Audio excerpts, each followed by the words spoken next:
ਵਰਜੰਤ ਅਲੀ ਦਾ novel ਪਿਆਰਾ ਸਿੰਘ ਸਹਿਰਾਈ ਦੁਆਰਾ ਅਨੁਵਾਦਿਤ ਭੁੱਬਲ ਦਾ ਚੌਥਾ ਅੰਕ। ਜ਼ਿਮੀਂਦਾਰ ਦੇ ਨਵੇਂ ਟਿਊਬਵੈੱਲ ਵਾਸਤੇ ਇੱਕ ਪਾਸੇ ਦਾ ਖਾਲ ਵੱਜ ਗਿਆ ਸੀ, ਦੂਜੇ ਪਾਸੇ ਦੇ ਖਾਲ ਵਾਸਤੇ ਰਾਹਕ ਸਾਰਾ ਦਿਨ ਮਿੱਟੀ ਪੁੱਟ ਕੇ ਸੁੱਟਦੇ ਰਹਿੰਦੇ ਸਨ। ਪਹਿਲੇ ਵੱਜੇ ਖਾਲ ਨੂੰ ਚਾਲੂ ਕਰਨ ਲਈ ਸਾਰੇ ਰਾਕਾਂ ਨੂੰ ਖਾਲ ਦੁਆਲੇ ਖਿਲਾਰਿਆ ਹੋਇਆ ਸੀ। ਟਿਊਬਵੈੱਲ ਨੂੰ ਚੱਲਦਿਆਂ ਵੇਖਣ ਲਈ ਪਿੰਡ ਦੇ ਸਾਰੇ ਬਾਲ ਵੀ ਅੱਪੜ ਗਏ ਸਨ। ਟਿਊਬਵੈੱਲ ਦਾ ਪਾਣੀ ਖਾਲ 'ਚ ਇੰਝ ਭੱਜਦਾ ਜਾਂਦਾ ਸੀ ਜਿਵੇਂ ਉਸ ਬਹੁਤ ਦੂਰ ਜਾਣਾ ਹੋਵੇ ਤੇ ਬਹੁਤ ਕਾਹਲੀ 'ਚ ਸੀ।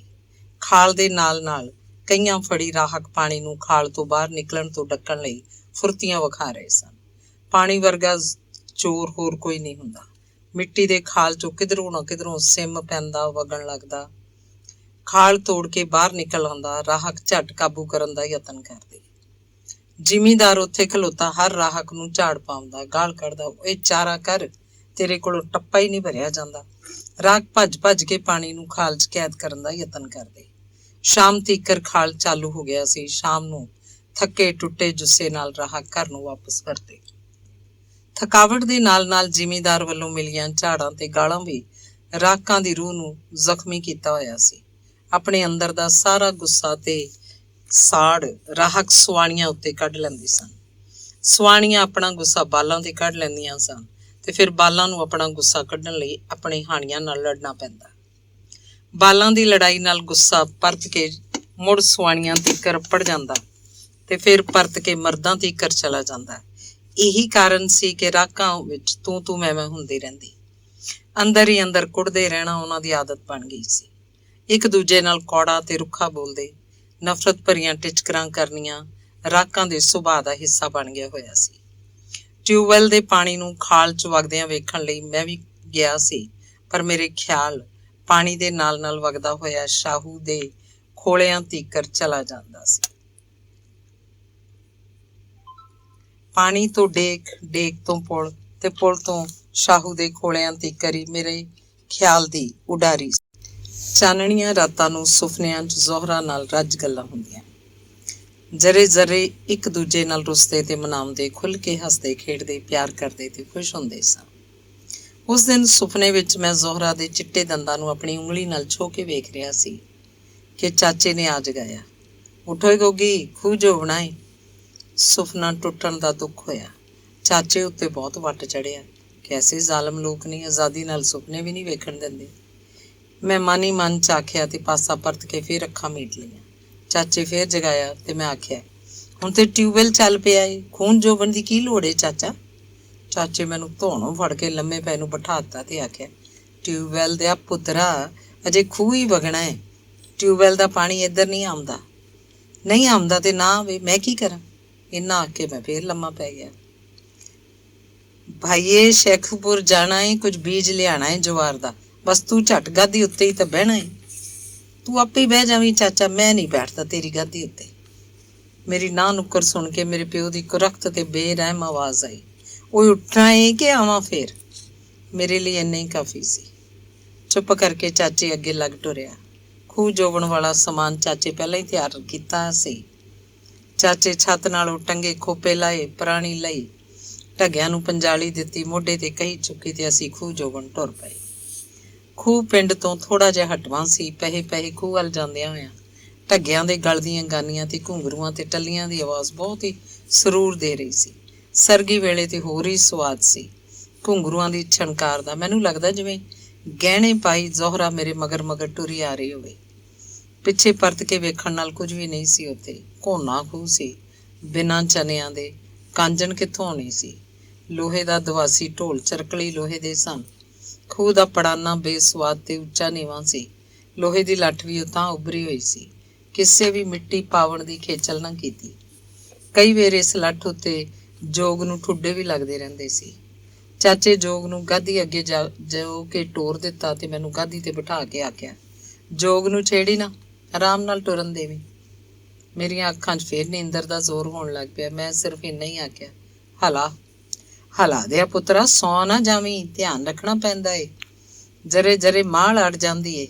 ਚਾਚੇ ਹੋਰ ਪਤਾ ਨਹੀਂ ਕੀ ਆਖਿਆ ਹੋਣਾ ਤੇ ਮੈਂ ਕੁਝ ਵੀ ਨਹੀਂ ਸੀ ਸਮਝ ਰਿਹਾ।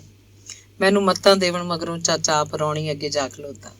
ਢੱਗਿਆਂ ਦੀ ਜੋਗ ਚੰਗੀ ਸੀ, ਆਪਣੇ ਆਪ ਹੀ ਕਟੋਰ ਨਾਲ ਟੁਰੀ ਜਾ ਰਹੀ ਸੀ।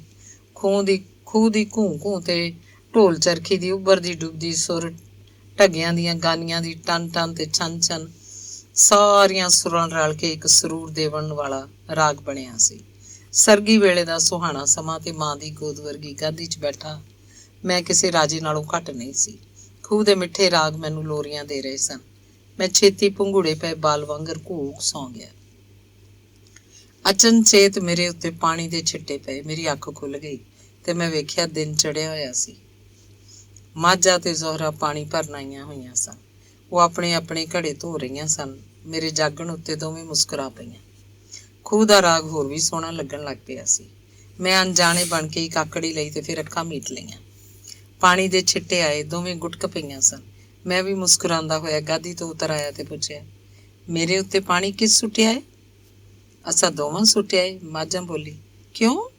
ਮੇਰੇ ਦੂਜੇ ਸਵਾਲ ਤੇ ਜ਼ੋਹਰਾ ਬੋਲੀ, ਦਿਨ ਚੜ ਆਇਆ ਏ ਕਾਕਾ ਬੱਲੀ, ਇਹ ਵੇਲਾ ਜਾਗਣ ਦਾ ਏ, ਘੋੜੇ ਵੇਚ ਕੇ ਸੁੱਤਾ ਹੋਇਆ ਏ। ਇੰਨੀ ਦੇਰ 'ਚ ਮਾਝਾ ਘੜਾ ਭਰ ਕੇ ਜ਼ੋਹਰਾ ਨੂੰ ਚੁਕਾਉਣ ਲਈ ਆਖਿਆ। ਜ਼ੋਹਰਾ ਅੱਖਾਂ 'ਚ ਗੁਟਕਦਿਆਂ ਹੋਇਆਂ ਆਖਿਆ, ਤੇ ਮੈਨੂੰ ਕੌਣ ਚੁਕਾਵੇਗਾ? ਮਾਝਾ ਸ਼ਰਾਰਤ ਨਾਲ ਮੁਸਕਰਾ ਕੇ ਬੋਲੀ, ਤੈਨੂੰ ਘੜਾ ਚੁਕਾਉਣ ਵਾਲੇ ਬਥੇਰੇ ਮਿਲ ਜਾਸਨ ਬੱਲੀਏ। ਦੋਵੇਂ ਟਾਹ ਟਾਹ ਕਰਕੇ ਹੱਸਦਿਆਂ ਦੂਰਾ ਹੁੰਦਿਆਂ ਹੋਇਆਂ ਮਾਝਾ ਦੇ ਸਿਰ ਤੇ ਘੜਾ ਟਿਕਾ ਦਿੱਤਾ। ਇੰਜ ਗੁਟਕਦੀਆਂ ਕੁੜੀਆਂ ਵੇਖ ਮੇਰੇ ਦਿਲ ਅੰਦਰ ਸੱਟ ਵੱਜਦੀ ਜਾਂਦੀ ਸੀ। ਅਨਾਰ ਦੇ ਦਾਣਿਆਂ ਵਰਗੇ ਚਿੱਟੇ ਦੰਦ ਚਮਕਦੇ ਸੂਰਜ ਦੀ ਲਿਸ਼ਕ ਨਾਲ ਹੋਰ ਵੀ ਸੋਹਣੇ ਲੱਗਦੇ ਸੀ। ਸੱਜਰੀ ਸਵੇਰ 'ਚ ਸੱਜਰੇ ਰੂਪ ਕੁਝ ਹੋਰ ਹੀ ਬਹਾਰ ਵਿਖਾ ਰਹੇ ਸਨ। ਮੇਰਾ ਤੇ ਬਸ ਵੇਖਣ ਨੂੰ ਹੀ ਜੀਅ ਕਰਦਾ ਸੀ। ਮਾਝਾਂ ਦੇ ਜਾਵਣ ਮਗਰੋਂ ਜ਼ੋਹਰਾ ਆਖਿਆ, ਹੁਣ ਮੈਨੂੰ ਤੂੰ ਘੜਾ ਚੁਕਵਾ ਦੇ। ਮੈਂ ਘੜਾ ਚੁਕਵਾਉਣ ਲਈ ਥੱਲੇ ਉੱਲਰ ਕੇ ਘੜੇ ਨੂੰ ਹੱਥ ਪਾਇਆ। ਉਹ ਵੀ ਉੱਲਰੀ, ਉਹ ਵੀ ਘੜੇ ਨੂੰ ਹੱਥ ਪਾਏ ਤੇ ਮੇਰੀ ਨਜ਼ਰ ਉਹਦੇ ਗਲੇਵੇਂ ਤੇ ਪੈ ਗਈ। ਇੰਨੀ ਸਿਹਤਮੰਦ ਤੇ ਬੇਦਾਗ, ਸਾਫ਼ ਸੁਥਰੇ, ਭਰਵੇਂ ਚਿਹਰੇ ਨੂੰ ਵੇਖ ਕੇ ਤੇ ਹੋਸ਼ ਹੀ ਨਾ ਕਾਇਮ ਰਹੇ। ਮੇਰੇ ਜੁੱਸੇ 'ਚ ਖੌਰੇ ਤਾਕਤ ਹੀ ਮੁੱਕ ਗਈ ਸੀ। ਮੇਰਾ ਧਿਆਨ ਉੱਥੇ ਹੀ ਜੰਮ ਗਿਆ। ਮੇਰੇ 'ਚ ਬੋਲਣ ਤੇ ਹਿੱਲਣ ਜੁਲਣ ਦੀ ਵੀ ਆਕਸ ਨਹੀਂ ਸੀ। ਮੈਨੂੰ ਖਬਰ ਹੀ ਨਾ ਕਿ ਮੈਂ ਕਿੱਥੇ ਆ। ਉਸ ਮੇਰੀ ਹਾਲਤ ਨੂੰ ਖੌਰੇ ਸਮਝ ਲਿਆ ਸੀ। ਘੜਾ ਆਪੇ ਚੁੱਕ ਲਿਆ ਤੇ ਮੈਂ ਕਈ ਦੇਰ ਇੰਜੀ ਉੜਿਆ ਰਹਿ ਗਿਆ। ਉਸ ਆਖਿਆ, ਘੜਾ ਤੇ ਮੈਂ ਆਪ ਵੀ ਚੁੱਕ ਸਕਨੀ ਹਾਂ, ਪਰ ਤੈਨੂੰ ਹੋਸ਼ ਕਰਨੀ ਚਾਹੀਦੀ ਹੈ। ਉਹ ਘੜਾ ਚੁੱਕ ਕੇ ਮੁਸਕਰਾਉਂਦੀ ਹੋਈ ਚਲੀ ਗਈ ਤੇ ਮੈਨੂੰ ਆਪਣੀ ਹਾਲਤ ਦਾ ਖਿਆਲ ਆਇਆ। ਹੋਸ਼ ਆਵਣ ਉੱਤੇ ਬਾਰ-ਬਾਰ ਉਹ ਤਸਵੀਰ ਦਾ ਨਕਸ਼ਾ ਮੇਰੇ ਸਾਹਮਣੇ ਖਿਆਲਾਂ 'ਚ ਆ ਖਲੋਂਦਾ। ਅਜੀਬ ਜਿਹਾ ਸਰੂਰ ਉਸ ਨਿੱਕੀ ਜਿੰਨੀ ਝਾਤ 'ਚ, ਇੰਨਾ ਖੂਬਸੂਰਤ ਚਿਹਰਾ ਮੈਂ ਪਹਿਲੀ ਵਾਰ ਵੇਖਿਆ। ਇੰਨਾ ਅਸਰ ਖੌਰੇ ਕਦੀ ਨਹੀਂ ਸੀ ਹੋਇਆ। ਬੇਹੋਸ਼ੀ ਦੇ ਨੇੜੇ ਨੇੜੇ ਅੱਪੜ ਗਿਆ ਸਾਂ। ਪਹਿਲੇ ਜਦ ਲੋਕ ਆਪਣੇ ਇਸ਼ਕ ਦੇ ਕਿੱਸੇ ਸੁਣਾਉਂਦੇ, ਇਹੋ ਜਿਹੀਆਂ ਅਣਹੋਣੀਆਂ ਗੱਲਾਂ ਚਸਕਾ ਲੈ ਲੈ ਕਰਦੇ ਤਾਂ ਮੈਂ ਯਕੀਨ ਨਹੀਂ ਸੀ ਕਰਿਆ ਕਰਦਾ। ਹਾਣੀ ਇਸ਼ਕ ਦੇ ਵਿੱਚ ਹਿਜਰ ਦੀ ਅੱਗ ਦਾ ਜ਼ਿਕਰ ਕਰਦੇ ਤਾਂ ਮੈਂ ਮਖੌਲ ਕਰਦਾ ਰਹਿੰਦਾ ਸਾਂ। ਪਰ ਉਸ ਦਿਨ ਤੇ ਮੇਰੇ ਆਪਣੇ ਨਾਲ ਕਮਾਲ ਹੀ ਹੋ ਗਿਆ ਸੀ। ਮੈਨੂੰ ਆਪਣੀ ਉਸ ਕੈਫੀਅਤ ਦਾ ਅਜੇ ਤੀਕਰ ਯਕੀਨ ਨਹੀਂ ਆਉਂਦਾ ਕਿ ਉਹ ਕੀ ਹੋ ਗਿਆ ਸੀ। ਮੈਂ ਫਿਰ ਗਾਦੀ ਤੇ ਜਾ ਬੈਠਾ। ਮੇਰੇ ਅੰਗ ਅੰਗ 'ਚ ਸਰੂਰ ਦਾ ਨਸ਼ਾ ਭਰਿਆ ਗਿਆ ਸੀ। ਮੇਰੀ ਬੋਟੀ ਫੜਕਣ ਲੱਗ ਪਈ ਸੀ। ਪਹਿਲੇ ਤੇ ਮੈਂ ਮਾਹੀਏ ਦੀਆਂ 2 ਕੁ ਕਲੀਆਂ ਗਵਾਈਆਂ ਤੇ ਫਿਰ ਜੋਗ ਨੂੰ ਛੇੜ ਦਿੱਤਾ। ਜੋਗ ਸੀ ਕਿ ਖੋਰੇ ਪਹਿਲੀ ਉਡੀਕਦੀ ਪਈ ਸੀ। ਮੇਰੇ ਜ਼ਰਾ ਕੁ ਛੇੜਨ ਤੇ ਉਹਨਾਂ ਉਹ ਤੇਜ਼ੀ ਵਿਖਾਈ ਕਿ ਚਾਲ ਹੀ ਹੋਰ ਫੜ ਲਈ। ਪਾੜਛੇ 'ਚ ਪਾਣੀ ਨਾ ਪੈਣ ਦਿੱਤਾ। ਮਾਲ ਦੀ ਇੱਕ ਇੱਕ ਟਿੰਡ ਬੀੜ ਉੱਤੇ ਥਾੜ ਥਾੜ ਵੱਜਦੀ। ਉੱਤੋਂ ਢੋਲ ਤੇ ਚਰਕਲੀ ਦੀਆਂ ਚੂਥੀਆਂ ਚੀਕ ਚੀਕ ਕੇ ਹਾਲ ਪਾਰਿਆ ਹੋਣ ਲੱਗ ਪਈ। ਬੋੜੀਏ ਇੱਕ ਦੂਜੇ ਨਾਲ ਟੱਚ ਤਿੜਕ ਤਿੜਕ ਵੱਜਦੇ ਸਨ। ਗਾਨੀਆਂ ਦੀ ਛਨ ਛਨ ਨਾਲ ਮੈਨੂੰ ਹੋਰ ਵੀ ਜੋਸ਼ ਚੜ ਰਿਹਾ ਸੀ। ਮੇਰੇ ਅੰਦਰ ਪਤਾ ਨਹੀਂ ਕੀ ਹੁੱਜਾਂ ਵੱਜਦੀਆਂ ਪਈਆਂ ਸਨ। ਮੈਂ ਤੇਜ਼ ਤੋਂ ਤੇਜ਼ ਹੋਣਾ ਚਾਹੁੰਦਾ ਸਾਂ। ਮੈਨੂੰ ਸਬਰ ਨਹੀਂ ਸੀ ਆ ਰਿਹਾ। ਮੇਰਾ ਤੇ ਜਿਵੇਂ ਪੌ ਹੀ ਛੱਟ ਗਿਆ ਸੀ। ਹਰ ਚੀਜ਼ ਆਪਣੀ ਇੰਤਹਾ ਤੇ ਆਪਣੀ ਜਾਪਦੀ ਸੀ, ਪਰ ਮੈਂ ਹੋਰ ਇੰਤਹਾ ਚਾਹੁੰਦਾ ਸਾਂ, ਹੋਰ ਤੇ ਹੋਰ। ਮੈਂ ਹਰ ਚੀਜ਼ ਤੋਂ ਬੇਖਬਰ ਸਾਂ। ਇੱਕਦਮ ਚਾਚੇ ਜੋਗ ਨੂੰ ਰੋਕ ਕੇ ਮੈਨੂੰ ਧੌਣੋਂ ਫੜ ਕੇ ਗਾਦੀ ਤੋਂ ਲਾਹ ਕੇ ਗੁੱਸੇ ਨਾਲ ਆਖਿਆ, ਓਏ ਕਿਹੜੀ ਸ਼ੈ ਤੈਨੂੰ ਚੈਨ ਨਹੀਂ ਲੈਣ ਦਿੰਦੀ? ਚਾਚੇ ਨੂੰ ਸਾਹ ਚੜਿਆ ਹੋਇਆ ਸੀ। ਉਹ ਖੌਰੇ ਕਾਹਲੀ 'ਚ ਭੱਜ ਕੇ ਆਇਆ ਹੋਣਾ।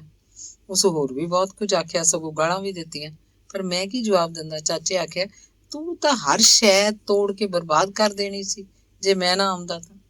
ਪਰ ਮੈਂ ਤੇ ਅਜੇ ਸਰੂਰ 'ਚ ਸਾਂ। ਕੋਈ ਜਵਾਬ ਨਾ ਦਿੱਤਾ। ਚਾਚਾ ਫੇਰ ਚਲਾ ਗਿਆ। ਕਈ ਹੋਰ ਸਵਾਣੀਆਂ ਵੀ ਪਾਣੀ ਭਰਨ ਆਈਆਂ ਤੇ ਗਈਆਂ, ਪਰ ਉਹ ਗੱਲ ਕਿੱਥੇ ਸੀ ਜੋ ਮੈਂ ਸਵੇਰੇ ਵੇਖ ਬੈਠਾ ਸਾਂ। ਹੁਣ ਮੇਰੇ ਅੰਦਰ ਦੀ ਉਦਾਸੀ ਵਧਣ ਲੱਗ ਪਈ ਸੀ। ਇੱਕਦਮ ਜਿਵੇਂ ਕਿਸੇ ਦੀ ਖੁਸ਼ੀ ਖੋਹ ਲਈ ਹੋਵੇ। ਮੇਰਾ ਹਰ ਚੀਜ਼ ਤੋਂ ਦਿਲ ਉੱਠਣ ਲੱਗ ਪਿਆ। ਮੇਰੇ ਅੰਦਰ ਇੰਨੀ ਛੇਤੀ ਉਦਾਸੀ ਆਈ ਕਿ ਮੈਂ ਆਪ ਹੈਰਾਨ ਸਾਂ ਕਿ ਇੰਜ ਕਿਉਂ ਹੋ ਰਿਹਾ। ਮੇਰੇ ਵੱਸ 'ਚ ਹੁੰਦਾ ਤਾਂ ਮੈਂ ਕਦੇ ਵੀ ਉਦਾਸ ਨਾ ਹੁੰਦਾ। ਦੁਪਹਿਰ ਤੀਕਰ ਖੂਹ ਵਗਦਾ ਰਿਹਾ ਸੀ। ਖੂਹ ਦਾ ਰਾਗ ਵੀ ਉਹੀ ਸੀ, ਜੋਗ ਦੀਆਂ ਗਾਨੀਆਂ ਵੀ ਉਹੀ ਸਨ, ਪਰ ਹੁਣ ਮੈਨੂੰ ਇਹ ਸਭ ਕੁਝ ਸ਼ੋਰ ਲੱਗਦਾ ਸੀ।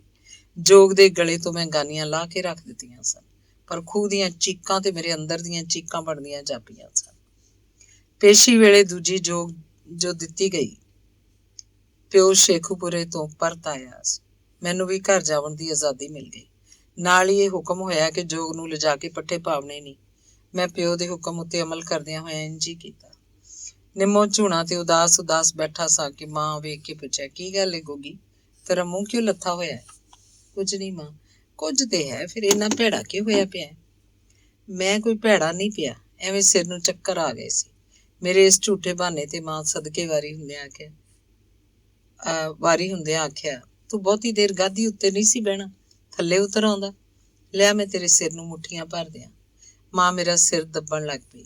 ਮਾਂ ਫੇਰ ਆਖਿਆ, ਜੋਗ ਮਾੜੀ ਤੇ ਨਹੀਂ ਸੀ, ਆਪੇ ਟੁਰੀ ਰਹਿੰਦੀ, ਤੂੰ ਝੱਟ ਪਲ ਗਾਦੀ ਤੋਂ ਲੈ ਆਉਣਾ ਸੀ। ਉਹ ਤੇ ਠੀਕ ਹੈ ਮਾਂ, ਪਰ ਮੈਨੂੰ ਤੇ ਥੱਲੇ ਵੀ ਚੱਕਰ ਆਉਂਦੇ ਸਨ। ਥੱਲੇ ਵੀ ਚੱਕਰ ਆਉਂਦੇ ਸਨ? ਮਾਂ ਮੇਰੀ ਗੱਲ ਤੇ ਹੈਰਾਨ ਹੋਈ। ਥੱਲੇ ਕਿਉਂ ਚੱਕਰ ਆਉਂਦੇ ਨੇ? ਪਤਾ ਨਹੀਂ ਮਾਂ, ਮੈਨੂੰ ਤੇ ਚੱਕਰ ਆਉਂਦੇ ਸਨ।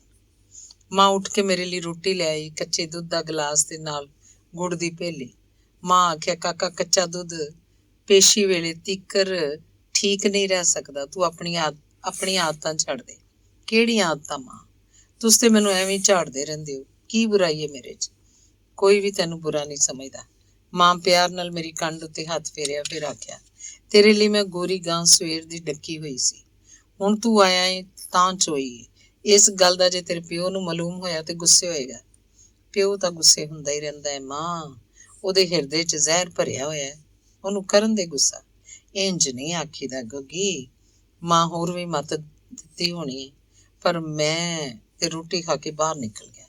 ਇੱਕ ਦਿਨ ਸਵੇਰੇ ਮਾਂ ਮੈਨੂੰ ਜਗਾ ਕੇ ਆਖਿਆ, ਕਾਕਾ ਉੱਠ ਕੇ ਮੂੰਹ ਹੱਥ ਧੋ ਲੈ, ਮੈਂ ਜ਼ਰਾ ਲਿਆਰੀਆਂ ਦੀਆਂ ਧਾਰਾਂ ਕੱਢ ਲਵਾਂ। ਮੇਰੇ ਮੂੰਹ ਹੱਥ ਧੋਤੇ ਬਿਨਾਂ ਹੀ ਲਿਆਰੀਆਂ ਦੁੱਧ ਦੇ ਦੇਣਗੀਆਂ ਮਾਂ, ਮੈਨੂੰ ਅਜੇ ਸੁੱਤਾ ਰਹਿਣ ਦੇ। ਮੇਰੀ ਇਸ ਗੱਲ ਉੱਤੇ ਮਾਂ ਨੂੰ ਹਾਸਾ ਆਇਆ। ਆਖਿਆ, ਨਹੀਂ ਕਾਕਾ, ਇਹ ਗੱਲ ਨਹੀਂ, ਹੋਰ ਕੀ ਏ? ਮੈਂ ਉਕਤਾ ਗਿਆ।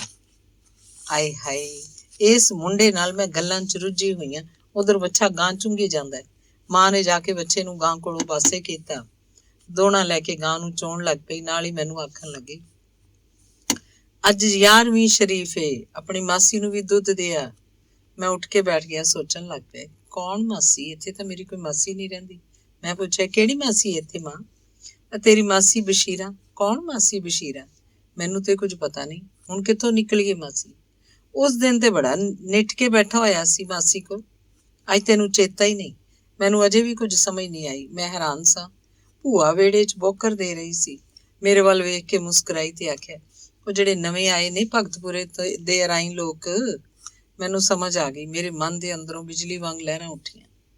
ਮੇਰਾ ਦਿਲ ਕੀਤਾ ਉੱਡ ਕੇ ਮਾਸੀ ਕੋਲ ਅੱਪੜ ਜਾਵਾਂ, ਉੱਥੇ ਹੀ ਤੇ ਜ਼ੋਹਰਾ ਸੀ। ਭੂਆ ਫੇਰ ਆਖਿਆ, ਜਿਸ ਸਵਾਣੀ ਤੈਨੂੰ ਕੋਲ ਬਿਠਾਇਆ ਸੀ ਉਹ ਬਸ਼ੀਰਾ ਏ ਤੇ ਭਾਬੀ ਦੀ ਭੈਣ ਬਣ ਗਈ ਏ। ਜ਼ੋਹਰਾ ਮੇਰੀ ਸਹੇਲੀ ਬਣ ਗਈ ਏ। ਭੂਆ ਇੱਕੋ ਸਾਹ 'ਚ ਸਾਰਾ ਕੁਝ ਦੱਸੀ ਜਾ ਰਹੀ ਸੀ। ਉਹਨੇ ਇਹ ਵੀ ਦੱਸਿਆ ਕਿ ਇਹ ਲੋਕ ਭਗਤਪੁਰੇ 'ਚ ਲੋਕਾਂ ਦੀਆਂ ਪੈਲੀਆਂ 'ਚ ਸਬਜ਼ੀਆਂ ਨੂੰ ਗੋਡੀ ਦੇਵਣ ਦੀ ਮਜ਼ਦੂਰੀ ਕਰਦੇ ਸਨ। ਹੁਣ ਇੱਥੇ ਆ ਕੇ ਜ਼ਿਮੀਂਦਾਰਾਂ ਕੋਲੋਂ ਭੋਏ ਹਿੱਸੇ ਤੇ ਲੈ ਕੇ ਆਪ ਸਬਜ਼ੀ ਬੀਜਿਆ ਕਰਨਗੇ। ਇਹਨਾਂ ਦੇ ਖਿਆਲ 'ਚ ਆਪ ਵਾਹੀ ਬੀਜੀ ਕਰਨ ਵਾਲਾ ਬੰਦਾ ਇੱਜ਼ਤਦਾਰ ਹੁੰਦਾ ਹੈ ਤੇ ਕਿਸੇ ਦੀ ਫਸਲ ਨੂੰ ਗੋਡੀ ਕਰਨਾ ਜਾਂ ਮਜ਼ਦੂਰੀ ਕਰਨਾ ਹੀਣਾ ਕੰਮ ਹੁੰਦਾ ਹੈ। ਵਾਹ, ਇੰਨਾ ਕੁਝ ਹੋ ਗਿਆ ਤੇ ਮੈਨੂੰ ਪਤਾ ਹੀ ਨਹੀਂ। ਹੁਣ ਮੈਂ ਕਾਹਲੀ ਨਾਲ ਜਾਣਾ ਚਾਹੁੰਦਾ ਸੀ। ਉੱਠ ਕੇ ਝੱਟ ਜਾਵਣ ਲਈ ਤਿਆਰ ਹੋ ਗਿਆ। ਮੇਰੀ ਕਾਹਲੀ ਉੱਤੇ ਭੂਆ ਮੁਸਕਰਾਈ। ਮੈਂ ਸ਼ਰਮਿੰਦਾ ਹੋ ਗਿਆ ਤੇ ਅੱਖਾਂ ਨੀਵੀਆਂ ਕਰ ਲਈਆਂ। ਮਾਂ ਦੋਣੇ 'ਚ ਦੁੱਧ ਪਾ ਕੇ ਮੈਨੂੰ ਫੜਾਇਆ ਤੇ ਮੈਂ ਝੱਟ ਤੁਰ ਪਿਆ। ਅਰਾਈ ਲੋਕਾਂ ਦੇ ਘਰ ਹੀ ਦੋ ਸਨ, ਇੱਕ ਚਾਚਾ ਅੱਲਾ ਦਿੱਤੇ ਦਾ ਤੇ ਦੂਜਾ ਬਾਬਾ ਉਮਰਦੀਨ ਦਾ। ਉਮਰਦੀਨ ਦੀ ਇੱਕ ਵਹੁਟੀ ਤੇ ਇੱਕ ਜਵਾਨ ਧੀ ਮਾਝਾਂ ਸੀ ਤੇ ਚਾਲਾ ਅੱਲਾ ਦੇ ਨਾਲ ਜ਼ੋਹਰਾ ਤੇ ਉਹਦਾ ਭਰਾ ਸੀ। ਮਾਸੀ ਬਸ਼ੀਰਾ ਅੱਲਾ ਦਿੱਤੇ ਦੀ ਵਹੁਟੀ ਸੀ ਤੇ ਉਹਦੀ 1-2 ਸਾਲ ਦੀ ਧੀ ਅੱਲਾ ਰੱਖੀ ਸੀ। ਉਹਨਾਂ ਬੜੀ ਛੇਤੀ ਆਪਣੇ ਰਹਿਣ ਲਈ ਆਸਰੇ ਬਣਾ ਲਏ ਹੋਏ ਸਨ। ਮੈਂ ਮਾਸੀ ਬਸ਼ੀਰਾ ਦੇ ਵਿਹੜੇ ਲਾਗੇ ਆ ਕੇ ਖਲੋ ਗਿਆ। ਵਿਹੜੇ ਦੇ ਅੰਦਰ ਜ਼ੋਹਰਾ ਆਟਾ ਪੀ ਗੁੰਨਦੀ ਸੀ। ਅੱਗੇ ਜਾਣ ਲਈ ਮੇਰੇ 'ਚ ਹਿੰਮਤ ਨਹੀਂ ਸੀ ਆ ਰਹੀ। ਮੈਂ ਝੱਕ ਰਿਹਾ ਸੀ। ਜ਼ੋਰਾ ਦੀ ਮੇਰੇ ਵੱਲ ਕੰਡ ਸੀ। ਉਹਦੀ ਕੰਡ ਉੱਤੇ ਉਹਦੇ ਲੰਮੇ ਸੁਨਹਿਰੇ ਵਾਲ ਬਹੁਤ ਸੋਹਣੇ ਲੱਗ ਰਹੇ ਸਨ। ਆਟਾ ਗੁੰਨਣ ਨਾਲ, ਉਹਦੀ ਹਿੱਲਣ ਨਾਲ ਵਾਲਾਂ ਦੀ ਹਰਕਤ ਹੋਰ ਵੀ ਮਨ ਖਿੱਚਵੀਂ ਸੀ। ਕੰਡ ਤੇ ਪੇਲ ਦੇ ਵਾਲ ਨਿੱਕੇ ਨਿੱਕੇ ਵਾਲ ਖਾਂਦੇ ਹੋਏ ਬੜੇ ਪਿਆਰੇ ਲੱਗ ਰਹੇ ਸਨ। ਮੈਂ ਇਹ ਨਜ਼ਾਰਾ ਵੇਖਣ ਲੱਗ ਪਿਆ। ਜ਼ੋਰਾ ਜਦ ਆਟਾ ਗੁੰਨ ਕੇ ਉੱਠੀ ਤਾਂ ਮੈਂ ਝੱਟ ਬੋਲਿਆ, ਮਾਸੀ ਕਿੱਥੇ ਵੇ? ਜ਼ੋਰਾ ਝੱਟ ਮੇਰੇ ਵੱਲ ਧਿਆਨ ਕੀਤਾ ਤੇ ਮੁਸਕਰਾਉਂਦੀ ਹੋਈ ਮੇਰੇ ਕੋਲ ਆਈ। ਉਹਦੇ ਹੱਥ ਆਟੇ ਨਾਲ ਲਿਬੜੇ ਸਨ। ਮੇਰੀ ਗੱਲ ਤੇ ਉਸ ਆਪਣੀ ਉਂਗਲੀ ਨਾਲ ਥੋੜਾ ਜਿਹਾ ਆਟਾ ਮਲਦਿਆਂ ਹੋਇਆਂ ਆਖਿਆ, ਅੱਗੇ ਲੰਘ ਆ ਜਾਂਦੀ ਏ ਤੇਰੀ ਮਾਸੀ ਵੀ। ਇਹਦੇ 'ਚ ਕੀ ਏ? ਉਸ ਮੇਰੇ ਹੱਥੋਂ ਦੁੱਧ ਵਾਲਾ ਦੋਣਾ ਫੜ ਲਿਆ। ਉਹਦੇ ਹੱਥ ਦੀ ਉਂਗਲੀ ਮੇਰੀ ਗੱਲ ਤੇ ਲੱਗੀ ਸੀ। ਮੇਰੇ ਸਾਰੇ ਜੁੱਸੇ 'ਚੋਂ ਕੋਈ ਅਜਿਹੀ ਲਹਿਰ ਆਈ ਕਿ ਮੈਂ ਸਰੂਰ ਦੇ ਤੇ ਝਿਜਕ 'ਚ ਹੀ ਖੁੱਭਦਾ ਗਿਆ। ਮਸਾਂ ਮਰ ਕੇ ਬੋਲਿਆ, ਇਹ ਦੁੱਧ ਮਾਸੀ ਵਾਸਤੇ ਮਾਂ ਨੇ ਘੱਲਿਆ ਏ। ਮੇਰੀ ਇਹ ਗੱਲ ਸੁਣ ਕੇ ਝੂਠੀ ਮੁੱਠੀ ਦਾ ਰੋਸਾ ਵਿਖਾਇਆ ਤੇ ਆਖਿਆ, ਤੇ ਮੇਰੇ ਵਾਸਤੇ ਨਹੀਂ? ਨਾਲ ਹੀ ਮੈਨੂੰ ਬਾਂਹ ਫੜ ਕੇ ਲਿਜਾ ਕੇ ਮੰਜੀ ਤੇ ਜਾ ਬਿਠਾਇਆ। ਫਿਰ ਮੇਰੀ ਠੋਡੀ ਹੇਠਾਂ ਆਟੇ ਲਿਬੜਿਆ ਹੱਥ ਦੇ ਕੇ ਆਪਣੇ ਵੱਲ ਮੇਰਾ ਮੂੰਹ ਕਰਦਿਆਂ ਆਖਿਆ, ਫਿਰ ਤੂੰ ਅੱਗੇ ਅੰਦਰ ਕਿਉਂ ਨਹੀਂ ਸੀ ਆਉਂਦਾ? ਮੈਂ ਤੈਨੂੰ ਖਾ ਦੇ ਨਹੀਂ ਜਾਣਾ ਸੀ। ਜਵਾਬ 'ਚ ਮੈਂ ਕੁਝ ਨਾ ਬੋਲਿਆ। ਮੈਂ ਖੌਰੇ ਕੀ ਹੁੰਦਾ ਜਾ ਰਿਹਾ ਸੀ। ਮੇਰੇ ਜੁੱਸੇ ਦੀ ਹਰ ਚੀਜ਼, ਹਰ ਹਰਕਤ ਫੜਕਦੀ ਤੇ ਕੰਬਦੀ ਜਾ ਰਹੀ ਸੀ। ਮੇਰੀ ਹਾਲਤ ਹੀ ਅਜੀਬ ਤੋਂ ਅਜੀਬ ਹੁੰਦੀ ਪਈ ਸੀ। ਦਿਲ ਕਰੇ ਉੱਠ ਕੇ ਜ਼ੋਰਾ ਦੇ ਸੀਨੇ ਲੱਗ ਜਾਵਾਂ ਤੇ ਰੱਜ ਕੇ ਰੋਵਾਂ, ਪਰ ਮੇਰੀ ਝਿਜਕ ਮੈਨੂੰ ਮੁੜਕੋ ਮੁੜਕੀ ਕੀਤੀ ਜਾ ਰਹੀ ਸੀ। ਜ਼ੋਰਾ ਉੱਠ ਕੇ ਆਪਣੇ ਹੱਥ ਧੋਤੇ ਤੇ ਮੈਨੂੰ ਵੀ ਮੂੰਹ ਪੂੰਝਣ ਲਈ ਕੱਪੜਾ ਲਿਆ ਫੜਾਇਆ। ਮਾਸੀ ਬਸ਼ੀਰਾਂ ਬਾਹਰੋਂ ਆਈ ਤੇ ਮੈਨੂੰ ਕੁਝ ਹੋਸ਼ ਆਈ। ਮਾਸੀ ਆਉਂਦਿਆਂ ਹੀ ਆਖਿਆ, ਬਿਸਮਿल्ला, ਮੇਰਾ ਭਣੇਵਾਂ ਆਇਆ ਏ। ਜ਼ੋਰਾ, ਮੇਰੇ ਭਣੇਵੇਂ ਵਾਸਤੇ ਛੇਤੀ ਨਾਲ ਰੋਟੀ ਪਕਾ। ਨਹੀਂ ਮਾਸੀ, ਮੈਨੂੰ ਅਜੇ ਕੋਈ ਭੁੱਖ ਨਹੀਂ। ਅੰਮਾ ਉਡੀਕਦੀ ਹੋਏਗੀ। ਦਿਲ ਤੇ ਮੇਰਾ ਇੱਥੇ ਬੈਠੇ ਰਹਿਣ ਨੂੰ ਕਰਦਾ ਸੀ। ਉੱਤੋਂ ਮੈਂ ਜਾਵਣ ਦੀ ਕਾਹਲੀ ਵਿਖਾਈ। ਮਾਸੀ ਆਖਿਆ, ਤੂੰ ਸਿਰ ਤੇ ਪੈਰ ਰੱਖ ਕੇ ਆਇਆ, ਮਾਸੀ ਕੋਲ ਵੀ ਝੱਟ ਬਹਿ ਜਾਇਆ ਕਰ। ਮੇਰੇ ਬੋਲਣ ਤੋਂ ਪਹਿਲਾਂ ਹੀ ਜ਼ੋਰਾ ਬੋਲੀ, ਇਹ ਤੇ ਘੋੜੇ ਚੜਿਆ ਹੀ ਜਾਪਦਾ ਏ। ਇੰਨੀ ਗੱਲ ਕਰਕੇ ਮੇਰੇ ਵੱਲ ਵੇਖ ਕੇ ਮੁਸਕਰਾਈ। ਮੈਂ ਉੱਠ ਆਇਆ। ਤੁਰਦੇ ਹੋਏ ਮਾਸੀ ਨੇ ਆਖਿਆ, ਮਾਂ ਨੂੰ ਮੇਰਾ ਸਲਾਮ ਦੇਵੀਂ। ਅੱਛਾ ਮਾਸੀ, ਆ ਜਾਇਆ ਕਰ ਕਦੀ ਕਦੀ ਮਾਸੀ ਕੋਲ ਵੀ।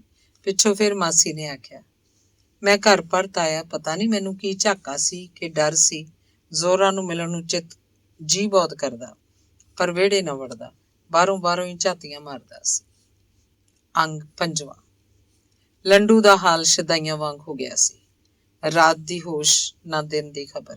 ਸੁਆਣੀਆਂ ਵਾਂਗ ਰੋਂਦਾ ਰਹਿੰਦਾ ਸੀ। ਲੋਕਾਂ ਲਈ ਮੌਜੂ ਬਣ ਗਿਆ।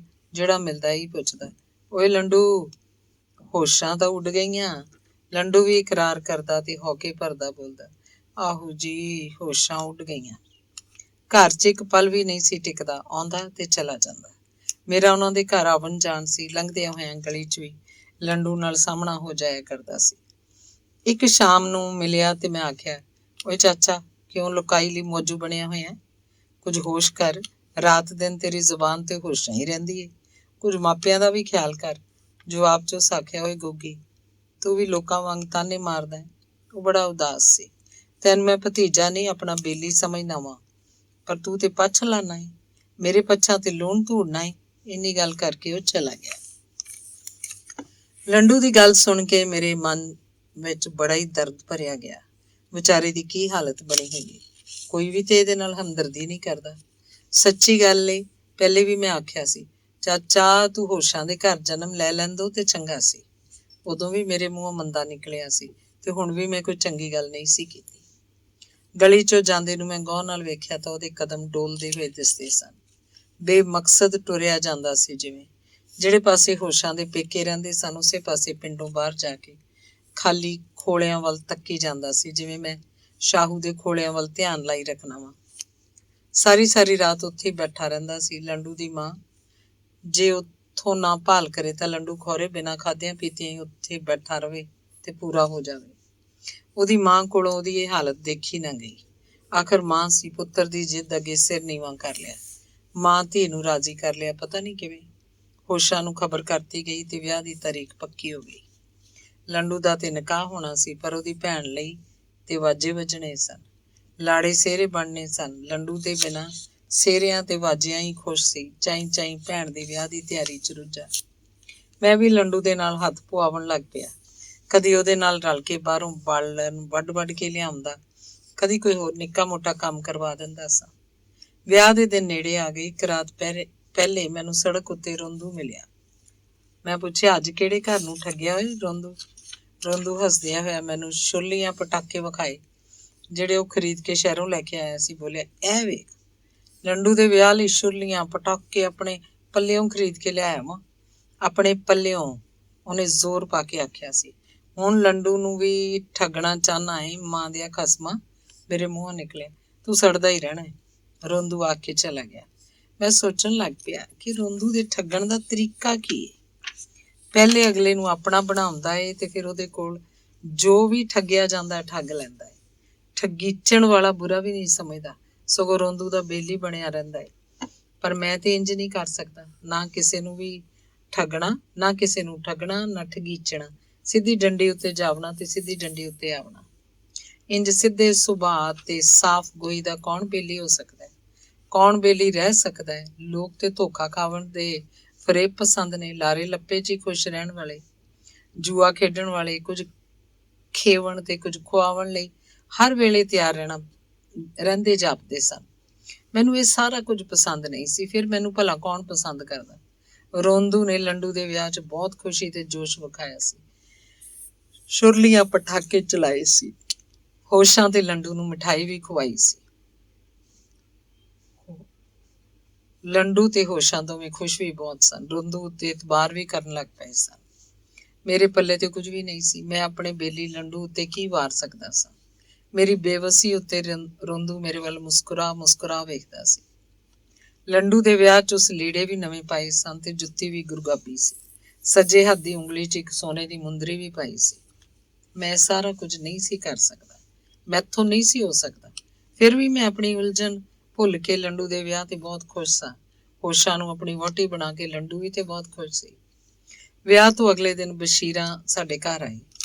ਮਾਂ ਉਹਦੀ ਬਹੁਤ ਟਹਿਲ ਸੇਵਾ ਕੀਤੀ, ਸੇਵੀਆਂ ਪਕਾਈਆਂ, ਉਹਦੀ ਬਾਲੜੀ ਨਾਲ ਪਿਆਰ ਕੀਤਾ। ਮੇਰੀ ਮਾਂ ਨਾਲੋਂ ਮਾਸੀ ਸਾਡੇ ਘਰ ਆ ਕੇ ਬਹੁਤੀ ਖੁਸ਼ ਮਾਲੂਮ ਹੋ ਰਹੀ ਸੀ।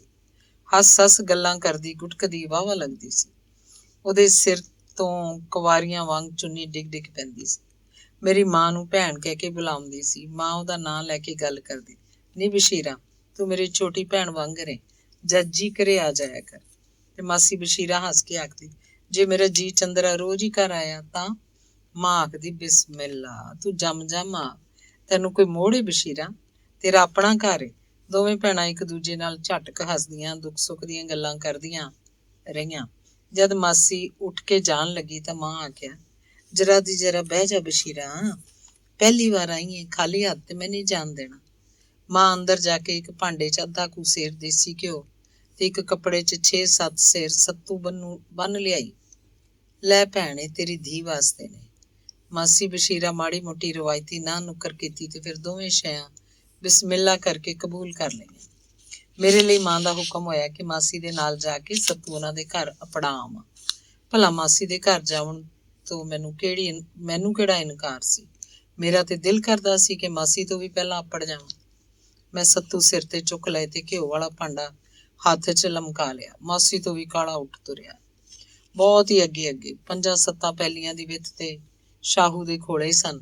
ਮੇਰੀ ਕਾਹਲੀ ਨੂੰ ਵੇਖ ਕੇ ਮਾਸੀ ਪਿੱਛੋਂ ਆਵਾਜ਼ ਮਾਰੀ, ਇਹ ਹੈ ਵੀਰਾ, ਸਾਨੂੰ ਵੀ ਰਲ ਲੈਂਦੇ, ਤੂੰ ਤੇ ਉੱਡਿਆ ਹੀ ਜਾਣਾ ਏ। ਮਾਸੀ ਆਪਣੀ ਕੁੜੀ ਨੂੰ ਉਂਗਲੀ ਲਾਈ ਰਾਹੇ ਟੋਰੀ ਆਉਂਦੀ ਸੀ ਤੇ ਮੈਂ ਖਲੋ ਗਿਆ। ਪਰ ਮੇਰਾ ਦਿਲ ਕਰਦਾ ਸੀ ਕਿ ਮਾਸੀ ਤੇ ਉਹਦੀ ਧੀ ਨੂੰ ਵੀ ਮੋਢਿਆਂ ਤੇ ਚੁੱਕ ਲਵਾਂ ਤੇ ਅੱਖ ਝਪਕਣ ਤੋਂ ਪਹਿਲਾਂ ਸ਼ਾਹੂ ਦੇ ਖੋਲਿਆਂ 'ਚ ਅੱਪੜ ਜਾਵਾਂ। ਪਰ ਮਾਸੀ ਦੀਆਂ ਤੇ ਜਿਵੇਂ ਲੱਤਾਂ ਹੀ ਜੋੜੀਆਂ ਗਈਆਂ ਸਨ। ਮਾਸੀ ਨੇੜੇ ਆ ਕੇ ਆਖਿਆ, ਮੇਰੇ ਨਾਲ ਟੁਰਦਿਆਂ ਤੈਨੂੰ ਸ਼ਰਮ ਆਉਂਦੀ ਏ? ਨਹੀਂ ਮਾਸੀ, ਫਿਰ ਤੈਨੂੰ ਕਾਹਦੀ ਕਾਹਲੀ ਏ? ਉਡੀਕਦਾ ਹੀ ਨਹੀਂ। ਮੈਂ ਕੀ ਜਵਾਬ ਦੇਣਾ ਸੀ? ਚੁੱਪ ਕਰਕੇ ਹੌਲੀ ਟੁਰਨ ਲੱਗ ਪਿਆ। ਪਰ ਸ਼ਾਹੂ ਦੇ ਖੋੜਿਆਂ ਲਾਗੇ ਜਾ ਕੇ ਮੇਰੇ ਦਿਲ ਦੀ ਧੜਕਣ ਹੋਰ ਵੱਧ ਗਈ। ਪਹਿਲੀ ਝਾਤੀ ਜ਼ੋਹਰਾ ਉੱਤੇ ਪਈ। ਉਸ ਬੜੇ ਸੋਹਣੇ ਢੰਗ ਨਾਲ ਕੰਘੀ ਕੀਤੀ ਹੋਈ ਸੀ ਤੇ ਗੁੱਤ ਵਿੱਚ ਲਾਲ ਪਰਾਂਦਾ ਪਾਇਆ ਹੋਇਆ ਸੀ। ਮਾਸੀ ਜਾਂਦਿਆਂ ਹੀ ਜ਼ੋਹਰਾ ਨੂੰ ਆਖਿਆ, ਲੈ ਫੜ ਨੀ ਜ਼ੋਹਰਾ, ਸੱਤੂ ਸੰਭਾਲ ਕੇ ਰੱਖੀ, ਮੇਰੀ ਭੈਣ ਬੜੀ ਰੀਝ ਨਾਲ ਦਿੱਤੇ ਨੇ। ਮਾਸੀ ਅੱਗੇ ਲੰਘ ਗਈ। ਜ਼ੋਹਰਾ ਮੁਸਕਰਾਉਂਦੀ ਹੋਈ ਮੇਰੇ ਕੋਲ ਆਈ। ਉਸ ਮੇਰੇ ਸਿਰ ਤੋਂ ਸੱਤੂਆਂ ਦੀ ਪਟੋਕਲੀ ਫੜ ਕੇ ਹੌਲੀ ਜਿਹੀ ਆਖਿਆ, ਸੱਤੂ ਤੇ ਮੈਂ ਸੰਭਾਲ ਕੇ ਰੱਖ ਲੈ ਸਾਂ, ਤੈਨੂੰ ਕਿੱਥੇ ਰੱਖਾਂ? ਜਵਾਬ 'ਚ ਮੈਂ ਆਖਣਾ ਚਾਹੁੰਦਾ ਸੀ, ਅੱਖ ਦੀ ਪਟਾਰੀ 'ਚ ਤੇ ਦਿਲ ਦੀ ਅਲਮਾਰੀ 'ਚ, ਪਰ ਮੇਰੀ ਹਿੰਮਤ ਹੀ ਨਾ ਹੋਈ। ਉਂਝ ਸੱਤੂਆਂ ਦੀ ਪਟੋਕਲੀ ਫੜਨ ਵੇਲੇ ਮੈਂ ਉਹਦੀ ਉਂਗਲ ਉੱਤੇ ਆਪਣੀ ਉਂਗਲੀ ਨਾਲ ਕੁਝ ਦੱਬ ਦੇ ਦਿੱਤੀ ਸੀ। ਇੰਨਾ ਕੋਈ ਹੌਸਲਾ ਹੋਇਆ ਸੀ ਮੇਰੇ 'ਚ। ਖੌਰੇ ਮੇਰੀ ਉਂਗਲੀ ਦੇ ਦਬਾਅ ਪਾਰੋਂ ਜਾਂ ਟਹਿਕ ਦੇ ਹੁਸਨ ਪਾਰੋਂ ਉਹਦੀਆਂ ਅੱਖਾਂ 'ਚ ਚਮਕ ਤੇ ਰੌਣਕ ਆ ਗਈ। ਉਹਦੇ ਸੀਨੇ 'ਚ ਸਾਵਾਂ ਦੀ ਕਾਹਲੀ ਪਾਰੋਂ ਉਹਦੀ ਛਾਤੀ ਤੇ ਉਭਾਰ ਉਹਦੀ ਕਮੀਜ਼ ਨੂੰ ਤਰਾਨ ਦੇ ਬਾਹਰ ਨਿਕਲਣ ਦਾ ਯਤਨ ਕਰਨ ਲੱਗ ਪਏ। ਉਹਦੇ ਜੁੱਸੇ ਦਾ ਲਹੂ ਖੌਰੇ ਇਕੱਠਾ ਹੋ ਕੇ ਉਹਦੀਆਂ ਗੱਲਾਂ 'ਚ ਆ ਗਿਆ ਹੋਵੇ। ਉਸ ਕੋਈ ਗੱਲ ਨਾ ਕੀਤੀ, ਪਟੋਕਲੀ ਤੇ ਘਿਓ ਵਾਲਾ ਭਾਂਡਾ ਫੜ ਕੇ ਅੰਦਰ ਚਲੀ ਗਈ। ਮੈਨੂੰ ਅੰਦਰ ਆਉਣ ਲਈ ਕਿਸੇ ਵੀ ਨਾ ਆਖਿਆ। ਮੈਂ ਪਰਤ ਆਇਆ। ਰਾਹ 'ਚ ਆਪਣੇ ਆਪ ਨੂੰ ਟੁੰਬਦਾ ਰਿਹਾ, ਲੈ ਭਲਾ ਮੈਨੂੰ ਅੰਦਰ ਬੁਲਾਉਣ ਦੀ ਕੀ ਲੋੜ ਸੀ? ਮੈਂ ਆਪ ਹੀ ਚਲਾ ਜਾਂਦਾ ਤਾਂ ਕੀ ਸੀ? ਜਦ ਮੈਂ ਮਾਸੀ ਦੇ ਨਾਲ ਆਇਆ ਸਾਂ ਫਿਰ ਰੁਕਾਵਟ ਕਾਹਦੀ ਸੀ? ਭਲਾ ਨਾਲ ਆਏ ਨੂੰ ਕੀ ਮੁੜ ਕੇ ਆਖਣਾ ਪੈਂਦਾ ਹੈ? ਨਹੀਂ, ਮੈਂ ਆਪ ਹੀ ਝਿੱਡੂ ਹਾਂ। ਨਾਲ ਲਿਜਾਵਣ ਦਾ ਮਤਲਬ ਇਹ ਹੈ ਕਿ ਆ ਜਾ, ਤੇਰੇ ਲਈ ਬੂਹੇ ਖੁੱਲੇ ਨੇ। ਇੱਕ ਦਿਲ ਕਰੇ ਫੇਰ ਪਰਤ ਜਾਵਾਂ, ਪਰ ਕੀ ਪੱਜ ਲਾਵਾਂ? ਆਖ ਦੇਸਾਂ ਐਵੇਂ ਹੀ। ਲੈ ਐਵੇਂ ਹੀ ਕੀ ਹੋਇਆ? ਐਵੇਂ ਤੇ ਐਵੇਂ ਹੁੰਦਾ। ਹੋ ਸਕਦਾ ਹੈ ਮੇਰੇ ਇੰਜ ਮੁੜ ਜਾਵਣ ਨਾਲ ਬਣੀ ਗੱਲ ਵਿਗੜ ਜਾਏ। ਨਹੀਂ, ਫਿਰ ਕਦੀ ਸਹੀ ਕਿਸੇ ਬਹਾਨੇ ਚਲਾ ਜਾਸਾਂ, ਪਰ ਫਿਰ ਵੀ ਬਹਾਨਾ ਹੀ ਤੇ ਚਾਹੀਦਾ ਹੈ। ਹੁਣ ਕਿਉਂ ਨਹੀਂ? ਹੁਣ ਕੋਈ ਬਹਾਨਾ ਨਹੀਂ ਸੁੱਝਦਾ। ਕੁਝ ਸੋਚ। ਕੀ ਸੋਚਾਂ? ਮੇਰਾ ਤੇ ਖੌਰੇ ਦਿਮਾਗ ਹੀ ਸੁੰਨ ਹੋ ਗਿਆ। ਪਾਗਲ ਤੇ ਨਹੀਂ ਹੋ ਗਿਆ ਮੈਂ? ਇੰਜ ਦੀਆਂ ਕਈ ਦਲੀਲਾਂ ਮੇਰੇ ਮਨ 'ਚ ਆਈਆਂ। ਟੁਰਦਾ ਟੁਰਦਾ ਖਲੋ ਕੇ ਪਰਤ ਕੇ ਵੇਖਦਾ, ਸੋਚਦਾ ਖੌਰੇ ਉਹ ਵੀ ਮੈਨੂੰ ਵੇਖਦੀ ਹੋਵੇ, ਪਰ ਉੱਥੇ ਤੇ ਕੋਈ ਵੀ ਨਹੀਂ ਸੀ ਵੇਖਣ ਵਾਲਾ। ਆਖਰ ਆਪਣੇ ਆਪ ਨੂੰ ਧਰੂ ਕੇ ਮੈਂ ਘਰ ਪਰਤ ਆਇਆ। ਘਰ ਆ ਕੇ ਮੈਂ ਕੁਝ ਪੜ੍ਹਨ ਦਾ ਯਤਨ ਕੀਤਾ, ਪਰ ਕੋਈ ਲਫ਼ਜ਼ ਪੱਲੇ ਨਹੀਂ ਸੀ ਪੈਂਦਾ। ਕਈ ਸਫ਼ੇ ਪੜ੍ਹ ਲਏ, ਪਰ ਪਤਾ ਨਹੀਂ ਚੱਲਿਆ ਕੀ ਪੜ੍ਹਿਆ ਹੈ ਤੇ ਕਿੱਥੋਂ ਪੜ੍ਹਿਆ ਹੈ। ਵੇਲਾ ਗੁਜ਼ਰਨ ਦੇ ਨਾਲ ਨਾਲ ਸਾਡਾ ਰਾਹੀਂ ਲੋਕਾਂ ਨਾਲ ਵਾਹਵਾ ਘਸ ਪੈ ਗਿਆ। ਮਾਸੀ ਦੇ ਘਰ ਆਣਾ ਜਾਣਾ ਹੋ ਗਿਆ। ਕਦੀ ਜ਼ੋਰਾਂ ਨਾਲ ਮੁਲਾਕਾਤ ਹੋ ਜਾਂਦੀ, ਕਦੀ ਕੋਈ ਨਾ। ਚਾਚਾ ਅੱਲਾ ਦਿੱਤਾ ਵੀ ਮੇਰੇ ਪਿਓ ਦਾ ਭਰਾ ਬਣ ਗਿਆ। ਇਹਨਾਂ ਦੀ ਇੱਕੋ ਧੀ ਸੀ, ਅੱਲਾ ਰੱਖੀ, 2 ਕੁ ਸਾਲ ਦੀ ਸੀ। ਹੋਰ ਕੋਈ ਬਾਲ ਨਹੀਂ ਸੀ ਹੋਇਆ। ਵਾਹੀ ਬੀਜੀ ਦੇ ਕੰਮ 'ਚ ਚਾਚਾ ਅੱਲਾ ਦਿੱਤਾ ਤੇ ਮੇਰਾ ਪਿਓ ਇੱਕ ਦੂਜੇ ਦਾ ਹੱਥ ਵਟਾਉਂਦੇ ਸਨ, ਕੰਮ ਆਉਂਦੇ ਸਨ ਤੇ ਲਿਹਾਜ਼ ਕਰਦੇ ਸਨ। ਮੇਰੇ ਸਕੇ ਚਾਚੇ ਦੀ ਅਹਿਮੀਅਤ ਘਟ ਗਈ ਸੀ। ਇਸੇ ਕਾਰਨ ਚਾਚੇ ਆਪਣਾ ਕੰਮ ਵੱਖਰਾ ਕਰ ਲਿਆ। ਉਹਦੇ 2 ਪੁੱਤਰ ਘਬਰਾਟੇ ਸਨ। ਸੁੰਨੇ ਰਾਹ ਹੋਏ ਤਾਂ ਮਾਸੀ ਬਸ਼ੀਰਾ ਵੀ ਮੇਰੀ ਮਾਂ ਨਾਲੋਂ ਜ਼ਿਆਦਾ ਮੇਰੇ ਪਿਓ ਦੀ ਸੱਜਣ ਲੱਗਦੀ ਸੀ। ਚਾਚਾ ਅੱਲਾ ਦਿੱਤੇ ਨਾਲੋਂ ਜ਼ਿਆਦਾ ਮੇਰੇ ਪਿਓ ਨਾਲ ਖੁਸ਼ ਜਾਪਦੀ ਸੀ। ਮੇਰੀ ਮਾਂ ਨੂੰ ਸਭ ਕੁਝ ਮਾਲੂਮ ਸੀ, ਪਰ ਮੂੰਹੋਂ ਕੁਝ ਨਹੀਂ ਸੀ ਕਹਿੰਦੀ। ਅੰਦਰੋਂ ਅੰਦਰ ਕੁੜਦੀ ਰਹਿੰਦੀ ਸੀ। ਮਾਂ ਦੀ ਹਾਲਤ ਤੋਂ ਮੈਂ ਵੀ ਬੇਖਬਰ ਨਹੀਂ ਸੀ, ਪਰ ਮੇਰੀ ਲੋੜ ਵੀ ਇਸੇ ਗੱਲ 'ਚ ਸੀ ਕਿ ਗੱਲ ਬਣੀ ਰਵੇ, ਵਿਗੜੇ ਨਾ। ਨਾਲੇ ਬਸ਼ੀਰਾ ਦੇ ਆਵਣ ਨਾਲ ਮੇਰੇ ਪਿਓ ਨੂੰ ਮੇਰੇ ਉੱਤੇ ਘੱਟ ਹੀ ਗੁੱਸਾ ਚੜ੍ਹਦਾ ਸੀ। ਜ਼ੋਹਰਾ ਚਾਚਾ ਅੱਲੇ ਦਿੱਤੇ ਦੀ ਸਕੀ ਭੈਣ ਨਹੀਂ ਸੀ, ਫੁੱਫੀ ਦੀ ਧੀ ਸੀ। ਫੁੱਫੀ ਫੁੱਫੜ ਦੇ ਮਰਨ ਮਗਰੋਂ ਜ਼ੋਹਰਾ ਤੇ ਇਹਦਾ ਭਰਾ ਦੋਵੇਂ ਇਹਦੇ ਕੋਲ ਹੀ ਰਹੇ ਸਨ। ਜ਼ੋਹਰਾ ਦਾ ਭਰਾ ਇਨਾਇਤ ਬਿਲਕੁਲ ਸਿੱਧੜ ਸੀ। ਅਸਾਂ ਉਹਨੂੰ ਘੁੱਗੂ ਆਖਦੇ ਸਾਂ। ਉਹਦੇ ਮੂੰਹ ਵੀ ਤੇ ਬਿਲਕੁਲ ਢੁਬਰਾ ਮੱਛੀ ਵਰਗਾ ਸੀ, ਲੰਮਾ ਤੇ ਗੋਲ ਜਿਹਾ। ਚਾਚੇ ਦੇ ਵੱਖ ਹੋਵਣ ਨਾਲ ਪਿਓ ਨੂੰ ਕੰਮ ਕਰਨਾ ਪੈਂਦਾ ਸੀ। ਪਿਓ ਲਈ ਕੰਮ ਕਰਨਾ ਔਖਾ ਸੀ। ਆਪਣੇ ਕੰਮਾਂ ਕਾਜਾਂ 'ਚ ਹੁਣ ਮੈਨੂੰ ਵੀ ਨਾਲ ਲਿਜਾਵਣ ਲੱਗ ਪਿਆ। ਕਦੇ ਸਕੂਲ ਜਾਵਣ ਦੀ ਇਜਾਜ਼ਤ ਮਿਲ ਜਾਂਦੀ, ਕਦੇ ਕੋਈ ਨਾ। ਪੜ੍ਹਾਈ ਦੇ ਮੁੱਕਣ ਮਗਰੋਂ ਮੈਂ ਵਾਹੀ ਬੀਜੀ ਦੇ ਕੰਮਾਂ 'ਚ ਜੁਟ ਗਿਆ ਤੇ ਛੇਤੀ ਲਾਦੂ ਹੋ ਗਿਆ। ਵਾਹੀ ਦੇ ਮੋਟੇ ਸਾਰੇ ਕੰਮ ਸਿੱਖ ਲਏ। ਮੇਰੇ ਲਾਦੂ ਨਿਕਲ ਆਵਣ ਉੱਤੇ ਪਿਓ ਇੱਕ ਹੋਰ ਜੋਗ ਬਣਾ ਲਈ ਤੇ ਇੱਕ ਕਾਮਾ ਵੀ ਰੱਖ ਲਿਆ। ਰਿਵਾਜ਼ ਮੁਜਬ ਸਾਲ ਦੀਆਂ 3 ਮਾਣੀਆਂ ਦਾਣੇ ਦੇਣੇ ਕੀਤੇ ਸੀ। ਸਾਡਾ ਕਾਮਾ ਹੁਸੈਨ ਨੂੰ ਜੋਧੇ ਵਾਲਾ ਪਿਓ ਦਾ ਸ਼ਰੀਕੇ 'ਚੋਂ ਭਰਾ ਸੀ। ਇਸੇ ਹਿਸਾਬ ਨਾਲ ਮੇਰਾ ਚਾਚਾ ਹੋਇਆ। ਜੋਧੇ ਵਾਲਾ ਹੁੱਕੇ ਦਾ ਡਾਢਾ ਪਿਆਕ ਸੀ, ਗੱਲਾਂ ਦਾ ਗਾਲੜੀ, ਬਦਨੀਤਾ, ਗੱਪੀ ਤੇ ਕੰਮ ਚੋਰ ਸੀ। ਕੱਦ ਕਾਠ ਦਾ ਉੱਚਾ ਲੰਮਾ ਗੱਭਰੂ, ਉਂਝ ਡਰਪੋਕ, ਬੁਜ਼ਦਿਲ, ਖਾਂਦਾ ਬਹੁਤ ਸੀ। ਸੌਵਣ ਵੇਲੇ ਘੁਰਾੜੇ ਬਹੁਤ ਮਾਰਦਾ ਸੀ। ਬਹਾਨੇਬਾਜ਼ ਤੇ ਢੀਠ ਕਿਸਮ ਦਾ ਜਵਾਨ ਸੀ। ਮੈਂ ਆਖਦਾ, ਚਾਚਾ ਜੇ ਤੂੰ ਬਦਨੀਤਾ ਨਾ ਹੋਵੇਂ ਤਾਂ ਬਹੁਤ ਸੋਹਣਾ ਗੱਭਰੂ ਹੈ। ਜਵਾਬ 'ਚ ਜੋਧੇ ਵਾਲਾ ਗਾਲਾਂ ਕੱਢਦਾ ਤੇ ਪਿਓ ਅੱਗੇ ਮੇਰੀ ਸ਼ਿਕਾਇਤ ਕਰਦਾ, ਭਾਈਆ ਤੇਰਾ ਇਹ ਸਕੂਲੀਆ ਮੁੰਡਾ ਮੇਰਾ ਉੱਕਾ ਲਿਹਾਜ਼ ਨਹੀਂ ਕਰਦਾ।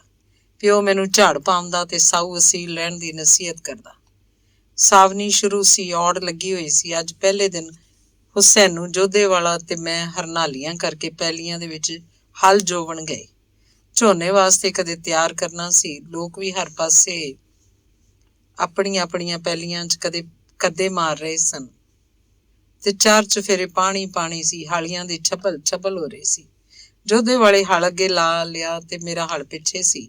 ਉਸ ਪਹਿਲਾਂ ਰਾਲ ਹੀ ਡਿੰਗੀ ਮਾਰੀ ਤੇ ਮੈਂ ਆਖਿਆ, ਚਾਚਾ ਰਾਲ ਤੇ ਸਿੱਧੀ ਮਾਰਨੀ ਸੀ, ਉਸ ਜਵਾਬ ਨਾ ਦਿੱਤਾ, ਸਗੋਂ ਜੋਗ ਨੂੰ ਖਿੱਚ ਖਿੱਚ ਕੇ ਗਾਲਾਂ ਦਿੰਦਾ ਹੋਇਆ ਸੋਟੇ ਮਾਰਨ ਲੱਗ ਪਿਆ। ਫਿਰ ਵੀ ਮੈਂ ਕੁਝ ਨਾ ਆਖਿਆ, ਜਿਵੇਂ ਮਰਜ਼ੀ ਪਿਆ ਕਰੇ।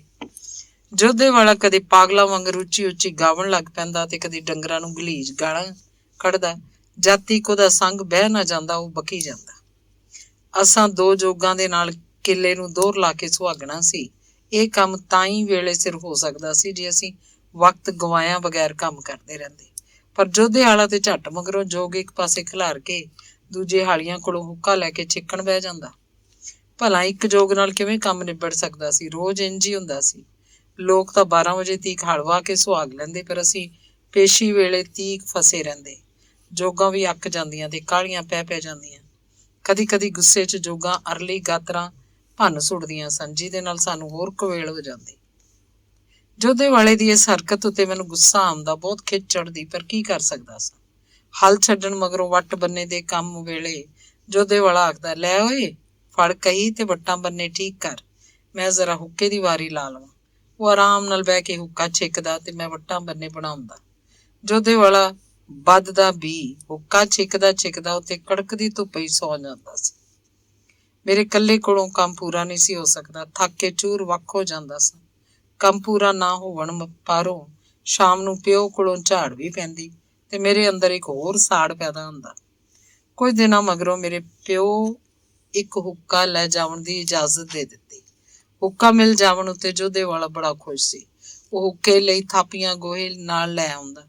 ਬੰਨੇ ਉੱਤੇ ਜੋਧੇ ਵਾਲਾ ਅੱਗ ਦੱਬ ਕੇ ਰੱਖਦਾ ਤੇ ਝੱਟ ਪਿੱਛੋਂ ਹਲ ਖਿਲਾਰ ਕੇ ਹੁੱਕਾ ਛਿੱਕਣ ਬਹਿ ਜਾਂਦਾ। ਕੰਮ ਫੇਰ ਵੀ ਮੈਨੂੰ ਹੀ ਕਰਨਾ ਪੈਂਦਾ ਸੀ। ਫਿਰ ਉਹੀ ਅਮਲ, ਇੱਕ ਜੋਗ ਖਲੋਤੀ ਰਹਿੰਦੀ, ਇੱਕ ਨਾਲ ਮੈਂ ਹਲ ਚਲਾਈ ਜਾਂਦਾ। ਭਲਾ ਇੱਕ ਜੋਗ ਦੇ ਦੋ ਜੋਗਾਂ ਦਾ ਕੰਮ ਕਿੰਝ ਨਿਬੇੜ ਸਕਦੀ ਸੀ? ਫਿਰ ਉਹੀ ਪੇਸ਼ੀ ਵਾਲਾ ਹੀ ਹੋ ਜਾਂਦਾ ਤੇ ਇੰਝ ਹੀ ਫਿਰ ਮੈਨੂੰ ਵੱਟਾਂ ਬੰਨੇ ਬਣਾਉਣੇ ਪੈਂਦੇ। ਜੋਧੇ ਵਾਲਾ ਮਜ਼ੇ ਨਾਲ ਬੰਨੇ ਉੱਤੇ ਬਹਿ ਕੇ ਹੁੱਕਾ ਛਿੱਕਦਾ ਰਹਿੰਦਾ। ਕੱਦੋ ਦੇ ਕੰਮ ਮਗਰੋਂ ਜਵਾਰ ਦੇ ਪੱਠੇ ਵੱਢਣੇ ਪੈਂਦੇ, ਇਹ ਵੀ ਮੈਨੂੰ ਹੀ ਕਰਨਾ ਪੈਂਦਾ। ਜੋਧੇ ਵਾਲਾ ਹੁੱਕਾ ਜੂ ਛਿੱਕਣਾ ਹੁੰਦਾ ਸੀ। ਪਿਓ ਦੇ ਸ਼ਰੀਕੇ ਦਾ ਭਰਾ ਸੀ, ਮੈਂ ਕੁਝ ਕਹਿ ਵੀ ਨਹੀਂ ਸੀ ਸਕਦਾ। ਤੰਗ ਆ ਕੇ ਮੈਂ ਵੀ ਹੁੱਕਾ ਛਿੱਕਣਾ ਸ਼ੁਰੂ ਕਰ ਦਿੱਤਾ। ਆਖਰ ਸਾਹ ਲੈਣ ਲਈ ਜਾਂ ਕੁਝ ਦੇਰ ਆਰਾਮ ਕਰਨ ਲਈ ਕੋਈ ਬਹਾਨਾ ਤੇ ਚਾਹੀਦਾ ਸੀ। ਇੰਝ ਕਰਕੇ ਮੈਂ ਵੀ ਹੁੱਕੇ ਦਾ ਪਿਆਕ ਬਣ ਗਿਆ। ਪਹਿਲੇ ਚੱਕਰ ਵੀ ਆਏ, ਹੁੱਕਾਈਆਂ ਵੀ, ਪਰ ਫਿਰ ਸਭ ਕੁਝ ਖੂਨ ਦਾ ਹਿੱਸਾ ਬਣ ਗਿਆ ਤੇ ਹੁਣ ਤੀਕਰ ਬਣਿਆ ਹੋਇਆ। ਰੋਂਦਿਆਂ ਧੋਂਦਿਆਂ ਹੀ ਵੇਲਾ ਲੰਘ ਰਿਹਾ ਸੀ। ਇੱਕ ਦਿਨ ਸਾਡੀ ਨਹਿਰੀ ਪਾਣੀ ਦੀ ਵਾਰੀ ਸੀ ਤੇ ਮੋਗੇ ਚੋਂ ਨਿਕਲ ਕੇ ਪਾਣੀ ਬੜੇ ਆਰਾਮ ਨਾਲ ਖਾਲ ਦੇ ਵਿੱਚ ਹੁੰਦਾ ਪੈਲੀ 'ਚ ਖਿਲਰ ਰਿਹਾ ਸੀ। ਹਲ ਛੱਡਣ ਮਗਰੋਂ ਮੈਂ ਪਾਣੀ ਲਈ ਫੇਰਾ ਮਾਰਨ ਗਿਆ। ਮੋਢੇ ਤੇ ਕਹੀ ਸੀ ਤੇ ਹੱਥ 'ਚ ਸੁੱਟੀ, ਕਿਉਂ ਜੋ ਉਹਨਾਂ ਦਿਨਾਂ 'ਚ ਸੱਪ ਬਹੁਤ ਨਿਕਲ ਆਉਂਦੇ ਸਨ। ਖਾਲ ਦੇ ਨਾਲ ਜੁੰਮੇ ਦਾ ਪੁੱਤਰ ਨਜ਼ੀਰ ਪਨੀਰੀ ਪਿਆ ਪੁੱਟਦਾ ਸੀ ਤੇ ਦੋ ਪੈਲੀਆਂ ਦੀ ਵਿੱਥ ਉੱਤੇ ਕੁਝ ਸੁਆਣੀਆਂ ਉਸ ਪਨੀਰੀ ਦੀ ਲਾਭ ਪਈਆਂ ਲਾਉਂਦੀਆਂ ਸਨ। ਨਜ਼ੀਰ ਖਾਲ ਨੂੰ ਚੋਰੀ ਖੱਡ ਕਰਕੇ ਆਪਣੀ ਪਨੀਰੀ 'ਚ ਪਾਣੀ ਛੱਡਿਆ ਹੋਇਆ ਸੀ। ਧੁੱਪ ਕਾਰਨ ਪਨੀਰੀ ਦਾ ਪਾਣੀ ਤਪ ਜਾਂਦਾ ਹੈ। ਪਾਣੀ 'ਚ ਬਹਿ ਕੇ ਪਨੀਰੀ ਪੁੱਟਣ ਨਾਲ ਪੈਰ ਤੇ ਲੱਤਾਂ ਲੂਸ ਜਾਂਦੀਆਂ ਸਨ। ਮੈਂ ਸਮਝਿਆ ਹੋ ਸਕਦਾ ਨਜ਼ੀਰ ਤਪਦੇ ਪਾਣੀ 'ਚ ਠੰਡਾ ਪਾਣੀ ਮਿਲਾਵਣ ਲਈ ਖੱਡ ਕੀਤੀ ਹੋਵੇ। ਮੈਂ ਪਨੀਰੀ ਦੇ ਪਾਣੀ ਨੂੰ ਆਪਣੇ ਪੈਰ ਨਾਲ ਛੋਹ ਕੇ ਵੇਖਿਆ ਤਾਂ ਪਾਣੀ ਠੰਡਾ ਸੀ। ਮੈਂ ਉਹ ਖੱਡ ਬੰਦ ਕਰ ਦਿੱਤੀ ਤੇ ਅੱਗੇ ਮੋਗੇ ਤੀਕਰ ਚਲਾ ਗਿਆ। ਮੋਗੇ ਤੋਂ ਪਰਤ ਕੇ ਆਇਆ ਤਾਂ ਖੱਡ ਫੇਰ ਵਗ ਰਹੀ ਸੀ। ਮੈਂ ਆਖਿਆ, ਓਏ ਨਜ਼ੀਰ, ਤੈਨੂੰ ਸਬਰ ਹੀ ਨਹੀਂ ਆਉਂਦਾ? ਹੁਣੇ ਮੈਂ ਖੱਡ ਬੰਦ ਕੀਤੀ ਸੀ, ਤੂੰ ਫੇਰ ਖੋਲ ਲਈਏ। ਤੈਨੂੰ ਪਤਾ ਕਿੰਨੀ ਦੂਰ ਪਾਣੀ ਜਾ ਰਿਹਾ? ਪਰ ਨਜ਼ੀਰ ਤੇ ਉਲਟ ਸੀ। ਉਸ ਗਾਲ ਕੱਢ ਕੇ ਆਖਿਆ, ਕਿਸ ਮਾਂ ਖੱਡ ਕੀਤੀ ਏ ਤੇ ਕੌਣ ਕਹਿੰਦਾ ਏ? ਕਮਾਲ ਏ ਬਈ, ਮੈਂ ਹੱਕਾ ਬੱਕਾ ਸਾਂ। ਨਜ਼ੀਰ ਦੀਆਂ 10-15 ਪੈਲੀਆਂ ਆਪਣੀਆਂ ਸਨ। ਉਹਦੇ ਪਿਓ ਦੀ ਮਲਕੀਅਤ ਸੀ। ਉਹਦੇ ਘਰ ਦੀ ਆਪਣੀ ਥਾਂ ਉੱਤੇ ਸਨ। ਖੌਰੇ ਉਹਦੇ 'ਚ ਮਲਕੀਅਤ ਬੋਲਦੀ ਸੀ ਜਾਂ ਧੁੱਪ ਦਾ ਅੱਕਿਆ ਹੋਇਆ ਸੀ। ਉਂਝ ਉਹ ਹੈ ਵੀ ਗੱਭਰੂ ਸੀ, 2 ਬਾਲਾਂ ਦਾ ਪਿਓ ਵੀ ਸੀ। ਮੈਂ ਆਖਿਆ, ਗਾਲਾਂ ਕੱਢਦਿਆਂ ਤੈਨੂੰ ਸ਼ਰਮ ਨਹੀਂ ਆਉਂਦੀ ਬੇਸ਼ਰਮਾ? ਮੇਰੀ ਇੰਨੀ ਗੱਲ ਆਖਣ ਉੱਤੇ ਉਹ ਹੋਰ ਗਰਮ ਹੋ ਗਿਆ। ਉੱਠ ਕੇ ਮੇਰੇ ਵੱਲ ਆਇਆ, ਆਖੇ, ਜਾਤ ਦੀ ਕੋੜ ਕਿਰਲੀ ਸ਼ਤੀਰਾਂ ਨੂੰ ਜਫੇ। ਓਏ ਕਿਹੜੀ ਗੱਲ ਤੇ ਮਾਣ ਏ ਤੈਨੂੰ? ਨਾ ਘਰ ਨਾ ਘਾਟ, ਭੋਏ ਨਾ ਭਾਂਡਾ। ਅਸੀਂ ਮਾਲਕੀ ਵਾਲੇ ਆ, ਕੰਮੀ ਹੋ ਕੇ ਸਾਹਮਣੇ ਬੋਲਣਾ ਏ। ਨੌਸਾਂ ਭੰਨ ਦਿਆਂਗਾ ਤੇਰੀਆਂ। ਉਹ ਮੈਨੂੰ ਮੁੱਕਾ ਕੱਢ ਮਾਰਿਆ। ਫੇਰ ਪਤਾ ਨਹੀਂ ਮੈਨੂੰ ਕੀ ਹੋਇਆ। ਮੈਂ ਉਹਨੂੰ ਲੱਕੋਂ ਜੱਫਾ ਮਾਰ ਕੇ ਵਗਦੇ ਖਾਲ 'ਚ ਸੁੱਟ ਲਿਆ। ਜਿੰਨਾ ਮੈਥੋਂ ਕੁੱਟਿਆ ਗਿਆ ਮੈਂ ਉਹਨੂੰ ਕੁੱਟਿਆ। ਜੇ ਲਾਭ ਲਾਵਣ ਵਾਲੀਆਂ ਸੁਆਣੀਆਂ ਆ ਕੇ ਨਾ ਛੁਡਵਾਉਂਦੀਆਂ ਤੇ ਖੌਰੇ ਮੈਂ ਕਹੀ ਦੇ ਵਾਰ ਵੀ ਕਰ ਦਿੰਦਾ। ਮੈਂ ਉਹਨੂੰ ਕੁੱਟਦੇ ਲਿਆ, ਪਰ ਉਹਦੇ ਬੋਲ ਮੇਰੇ ਸੀਨੇ 'ਚ ਜ਼ਖਮ ਬਣ ਗਏ। ਨਾ ਘਰ ਨਾ ਘਾਟ, ਭੋਏ ਨਾ ਭਾਂਡਾ। ਕਿਸ ਗੱਲ ਉੱਤੇ ਮਾਣ ਏ ਤੈਨੂੰ? ਕੰਮੀ ਹੋ ਕੇ ਸਾਹਮਣੇ ਬੋਲਦਾ ਏ। ਹਾਂ, ਗੱਲ ਤੇ ਉਹਦੀ ਠੀਕ ਸੀ। ਮੈਨੂੰ ਕਾਹਦੇ ਉੱਤੇ ਮਾਣ ਸੀ? ਕੀ ਸੀ ਸਾਡੇ ਕੋਲ? ਕਈ ਸਵਾਲ ਉੱਭਰੇ ਸਨ ਮੇਰੇ ਹਿਰਦੇ 'ਚੋਂ, ਪਰ ਕਿਸੇ ਸਵਾਲ ਦਾ ਜਵਾਬ ਵੀ ਨਹੀਂ ਸੀ। ਕਿਸੇ ਮੇਰੇ ਸਕੇ ਕੋਲ ਵੀ ਨਹੀਂ ਸੀ। ਇਹ ਸਾੜ ਵੀ ਮੇਰੇ ਅੰਦਰ ਹੀ ਧੁਖਦਾ ਰਿਹਾ। ਜ਼ੋਰਾ ਤੇ ਆਖਿਆ ਕਰਦੀ ਸੀ ਕਿ ਤੇਰੇ 'ਚ ਕੁਝ ਹੈ, ਪਰ ਮੇਰੇ 'ਚ ਕੁਝ ਵੀ ਨਹੀਂ ਸੀ। ਕਿਸੇ ਸਵਾਲ ਦਾ ਜਵਾਬ ਵੀ ਨਹੀਂ ਸੀ। ਚਾਚਾ ਅੱਲਾ ਦਿੱਤਾ ਮੈਨੂੰ ਫਿਲਮਾਂ ਦੀਆਂ ਗੱਲਾਂ ਸੁਣਾਇਆ ਕਰਦਾ ਸੀ। ਫਿਲਮਾਂ ਦੀਆਂ ਕਹਾਣੀਆਂ ਕਿ ਕਿਵੇਂ ਜ਼ਾਲਮ ਨੂੰ ਇੱਕ ਗਰੀਬ ਤੇ ਨਿਮਾਣਾ ਹੀਰੋ ਸ਼ਿਕਸਤ ਦੇ ਦਿੰਦਾ ਹੈ ਤੇ ਲੋਕ ਹੀਰੋ ਦੀ ਤਾਰੀਫ ਕਰਦੇ ਸਨ, ਕਦਰ ਕਰਦੇ ਸਨ। ਕੁੜੀਆਂ ਉਹਦੇ ਤੇ ਡੁੱਲ ਡੁੱਲ ਪੈਂਦੀਆਂ ਸਨ। ਮੈਂ ਭਾਵੇਂ ਅੱਜ ਤੀਕਰ ਕੋਈ ਫਿਲਮ ਨਹੀਂ ਸੀ ਵੇਖੀ, ਪਰ ਫਿਲਮਾਂ ਦੀਆਂ ਗੱਲਾਂ ਚਾਚੇ ਕੋਲੋਂ ਸੁਣ ਸੁਣ ਕੇ ਮੈਨੂੰ ਵੀ ਫਿਲਮ ਵੇਖਣ ਦਾ ਸ਼ੌਕ ਹੋਵਣ ਲੱਗ ਪਿਆ ਸੀ। ਤੇ ਚਾਚੇ ਅੱਲਾ ਦਿੱਤੇ ਫਿਲਮ ਵਿਖਾਉਣ ਦਾ ਵਾਅਦਾ ਵੀ ਕੀਤਾ, ਪਰ ਵੇਲਾ ਹੀ ਨਹੀਂ ਮਿਲਦਾ ਸੀ। ਜੇ ਕਦੇ ਵੇਲਾ ਮਿਲਦਾ ਤਾਂ ਪੱਲੇ ਪੈਸਾ ਹੀ ਨਹੀਂ ਸੀ ਹੁੰਦਾ। ਮਾਝਾਂ ਦਾ ਪਿਓ ਉਮਰਦੀਨ ਹਦੀਸ ਦੀਆਂ ਗੱਲਾਂ ਕਰਦਾ, ਸ਼ੇਖ ਸਾਦੀ ਦੀਆਂ ਕਹਾਵਤਾਂ ਸੁਣਾਉਂਦਾ, ਨਮਾਜ਼ਾਂ ਪੜ੍ਹਦਾ ਰਹਿੰਦਾ ਸੀ। ਉਹਦੀ ਬਿਮਾਰ ਵਹੁਟੀ ਵੀ ਨਮਾਜ਼ ਪੜ੍ਹਦੀ ਤੇ ਰੋਜ਼ੇ ਰੱਖਦੀ ਸੀ, ਪਰ ਮਾਸੀ ਬਸ਼ੀਰਾਂ ਤੇ ਬਾਕੀ ਦੇ ਸਾਰੇ ਬਿਲਕੁਲ ਪਰਵਾਹ ਨਾ ਕਰਦੇ। ਹੱਸਦੇ ਖੇਡਦੇ ਤੇ ਮੇਲ ਮਿਲਾਪ ਕਰਦੇ ਖੁਸ਼ ਰਹਿੰਦੇ ਸੀ। ਜ਼ੋਰਾ 6 ਜਮਾਤਾਂ ਪੜ੍ਹੀ ਹੋਈ ਸੀ ਤੇ ਉਸ ਫਿਲਮਾਂ ਵੀ ਵੇਖੀਆਂ ਹੋਈਆਂ ਸਨ। ਉਹ ਵੀ ਫਿਲਮਾਂ ਬਾਰੇ ਮੈਨੂੰ ਬਹੁਤ ਕੁਝ ਦੱਸਿਆ, ਪਰ ਮੈਂ ਫਿਲਮਾਂ ਵੇਖਾਂ ਕਿਵੇਂ? ਮੇਰੇ ਪੱਲੇ ਤੇ ਸ਼ਹਿਰ ਜਾਵਣ ਲਈ ਕਿਰਾਇਆ ਵੀ ਨਹੀਂ ਸੀ ਹੁੰਦਾ, ਤੇ ਨਾ ਹੀ ਕਿਧਰੋਂ ਪੈਸਾ ਮਿਲ ਜਾਵਣ ਦੀ ਆਸ ਸੀ। ਫਿਲਮ ਵੇਖਣਾ ਵੀ ਮੇਰੇ ਲਈ ਇੱਕ ਰੀਝ ਬਣ ਗਈ ਹੋਈ ਸੀ, ਜਿਹੜੀ ਛੇਤੀ ਪੂਰੀ ਹੁੰਦੀ ਨਜ਼ਰ ਨਹੀਂ ਸੀ ਆਉਂਦੀ। ਇਹ ਦੁੱਖ ਵੀ ਮੇਰੇ ਅੰਦਰ ਸਾੜ ਪਾਵਣ ਲੱਗ ਪਿਆ ਸੀ ਤੇ ਮੈਨੂੰ ਆਪਣੀ ਬੇਵੱਸੀ ਉੱਤੇ ਗੁੱਸਾ ਵੀ ਆਉਣ ਲੱਗ ਪਿਆ ਸੀ। ਅੰਗ 6ਵਾਂ। ਮੈਥੋਂ ਛੋਟਾ ਮੁਹੰਮਦ ਹੁਸੈਨ ਛੇਤੀ ਮੇਰੇ ਨਾਲ ਆ ਰਲਿਆ ਸੀ। ਵਾਹੀ ਬੀਜੀ ਦੇ ਕੰਮਾਂ 'ਚ ਹੱਥ ਪਵਾਉਣ ਲੱਗਿਆ।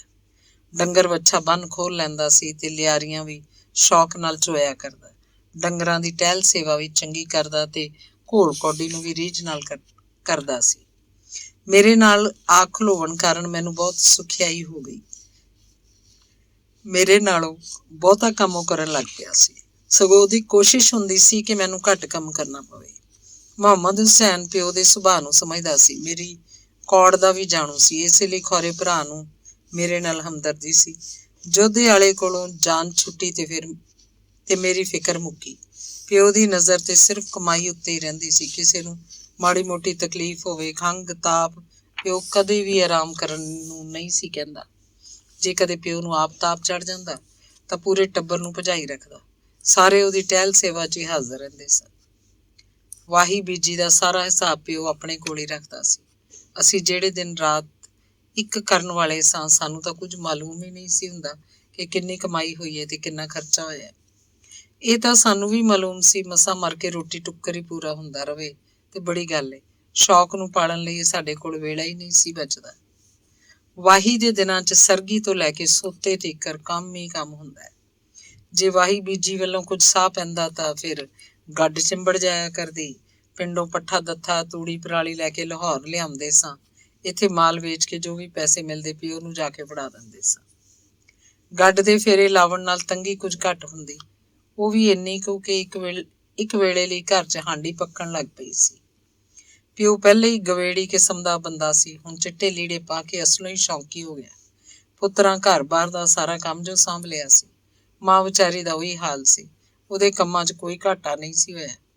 ਵਾਹੀ ਬੀਜੀ ਦੇ ਕੰਮਾਂ ਦੇ ਨਾਲ ਘਰ ਦੇ ਕੰਮਾਂ ਕਾਜਾਂ ਨੂੰ ਸਾਂਭਣਾ ਕੋਈ ਸੌਖੀ ਗੱਲ ਤੇ ਨਹੀਂ। ਭਾਵੇਂ ਭੂਆ ਵੀ ਘਰ ਦੇ ਕੰਮ ਕਾਜ 'ਚ ਹੱਥ ਪਵਾਉਂਦੀ ਸੀ, ਫਿਰ ਵੀ ਕੰਮ ਹੀ ਬਹੁਤ ਸੀ। ਅਸੀਂ ਗੱਡੇ ਲੈ ਕੇ ਸ਼ਹਿਰ ਜਾਂਦੇ ਤਾਂ ਪਿੱਛੇ ਡੰਗਰ ਬੱਚੇ ਨੂੰ ਸਾਂਭਣਾ, ਖੋਲ੍ਹਣਾ, ਪੱਠੇ ਦੱਥੇ ਪਾਵਣਾ, ਸਾਰਾ ਕੁਝ ਮਾਂ ਨੂੰ ਹੀ ਨਜਿੱਠਣਾ ਪੈਂਦਾ ਸੀ। ਮੈਥੋਂ ਤੀਜੀ ਥਾਵੇਂ ਨਜ਼ੀਰ ਬਹੁਤ ਛੋਟਾ ਸੀ ਤੇ ਅਜੇ ਸਕੂਲ ਜਾਂਦਾ ਸੀ। ਮੁਹੰਮਦ ਹੁਸੈਨ ਦੇ ਸਿਵਾ ਅਸੀਂ ਦੋਵੇਂ ਭਰਾ ਯਾਨੀ ਨਜ਼ੀਰ ਤੇ ਮੈਂ ਜ਼ਿੱਦੀ ਕਿਸਮ ਦੇ ਸਾਂ। ਸਾਨੂੰ ਗੁੱਸਾ ਵੀ ਐਵੇਂ ਹੀ ਆ ਜਾਇਆ ਕਰਦਾ ਸੀ। ਮਾਂ ਦੱਸਦੀ ਸੀ ਕਿ ਮੈਨੂੰ ਛੋਟਿਆਂ ਹੁੰਦਿਆਂ ਇੱਕ ਸਾਹੀ ਦੀ ਮਰਜ਼ ਸੀ। ਮਤਲਬ ਕਿ ਮੈਂ ਗੁੱਸੇ ਨਾਲ ਇੰਨਾ ਰੋਂਦਾ ਸਾਂ ਕਿ ਬੇਹੋਸ਼ ਹੋ ਕੇ ਡਿੱਗ ਪਿਆ ਕਰਦਾ ਸਾਂ। ਮੇਰਾ ਸਾਹ ਉਖੜ ਜਾਇਆ ਕਰਦਾ ਸੀ, ਮੈਨੂੰ ਦੰਦੜ ਪੈ ਜਾਂਦੀ ਸੀ, ਮੇਰਾ ਪਿਸ਼ਾਬ ਨਿਕਲ ਜਾਂਦਾ ਸੀ।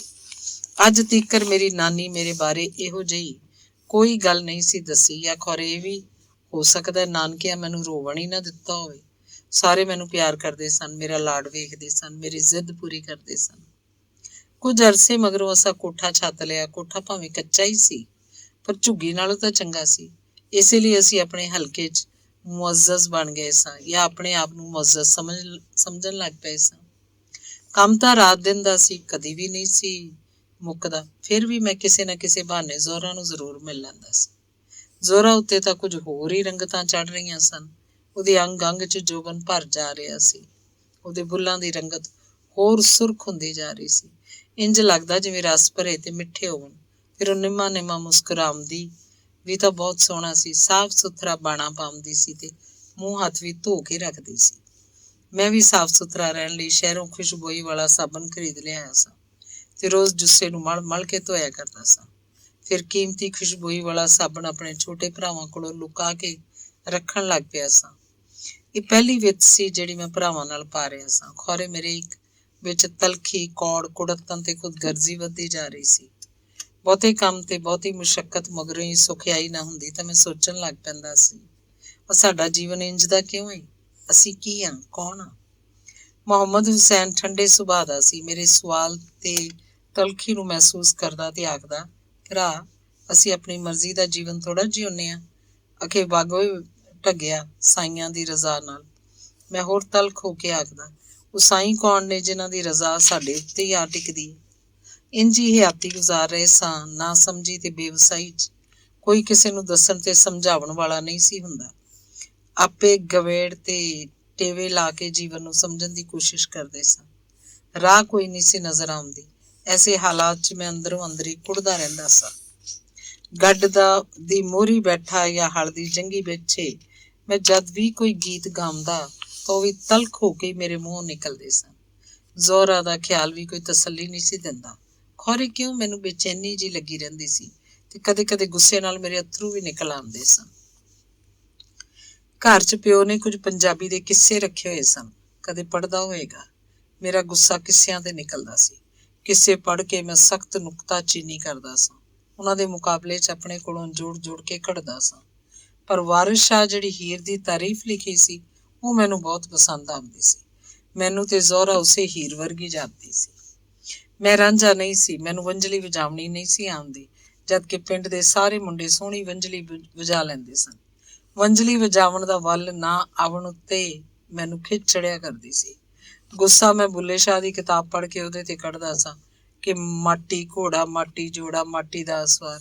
ਲੈ ਭਲਾ ਹਰ ਚੀਜ਼ ਮਾਟੀ ਦੀ ਕਿਵੇਂ ਹੋ ਸਕਦੀ ਹੈ? ਮੈਂ ਖਿਆਲ ਕਰਦਾ, ਜੇ ਹਰ ਚੀਜ਼ ਮਿੱਟੀ ਦੀ ਏ ਤੇ ਫਿਰ ਕੋਈ ਸਾਂਝ ਵੀ ਤਾਂ ਹੋਵੇ। ਜ਼ਿਮੀਦਾਰ ਉੱਚਾ ਤੇ ਰਾਹਕ ਨੀਵੇਂ ਕਿਉਂ ਨੇ? ਆਪਸ 'ਚ ਸਾਂਝ ਕੀ ਏ? ਇਹ ਸਭ ਝੂਠ ਏ। ਐਵੇਂ ਲੋਕਾਂ ਨੂੰ ਵਰਚਾਉਣ ਲਈ ਪੁੱਠੇ ਸਿੱਧੇ ਜੋੜ ਜੋੜ ਕੇ ਵੇਚੀ ਜਾਂਦੇ ਨੇ। ਹੀਰ ਰਾਂਝੇ ਦੀ ਕਿਤਾਬ ਵਿੱਚ ਲਿਖੇ ਸ਼ੇਰ ਕੁਝ ਚੰਗੇ ਲੱਗਦੇ ਸਨ ਤੇ ਕੁਝ ਅਸਲੋਂ ਹੀ ਨਾਪਸੰਦ। ਹੀਰ ਦਾ ਅਸਲ ਚੰਗਾ ਲੱਗਦਾ ਸੀ, ਪਰ ਰਾਂਝੇ ਨੂੰ ਤੇ ਗਾਲਾਂ ਕੱਢਦਾ ਹੁੰਦਾ ਸੀ। ਮੇਰੇ ਖਿਆਲ 'ਚ ਜਦ ਰਾਂਝੇ ਨੂੰ ਮੌਕਾ ਮਿਲਿਆ ਸੀ ਤੇ ਫਿਰ ਉਸ ਫਾਇਦਾ ਕਿਉਂ ਨਹੀਂ ਲਿਆ? ਹੀਰ ਦੇ ਆਖਣ ਉੱਤੇ ਉਹਨੂੰ ਲੈ ਕੇ ਨੱਸ ਕਿਉਂ ਨਹੀਂ ਸੀ ਗਿਆ? ਰਾਂਝਾ ਤੇ ਅਸਲੋਂ ਹੀ ਮੈਨੂੰ ਮੂਰਖ ਲੱਗਦਾ ਸੀ। ਸਾਹਿਬਾਂ ਵਾਲਾ ਮਿਰਜ਼ਾ ਦਿਲ ਨੂੰ ਲੱਗਦਾ ਸੀ।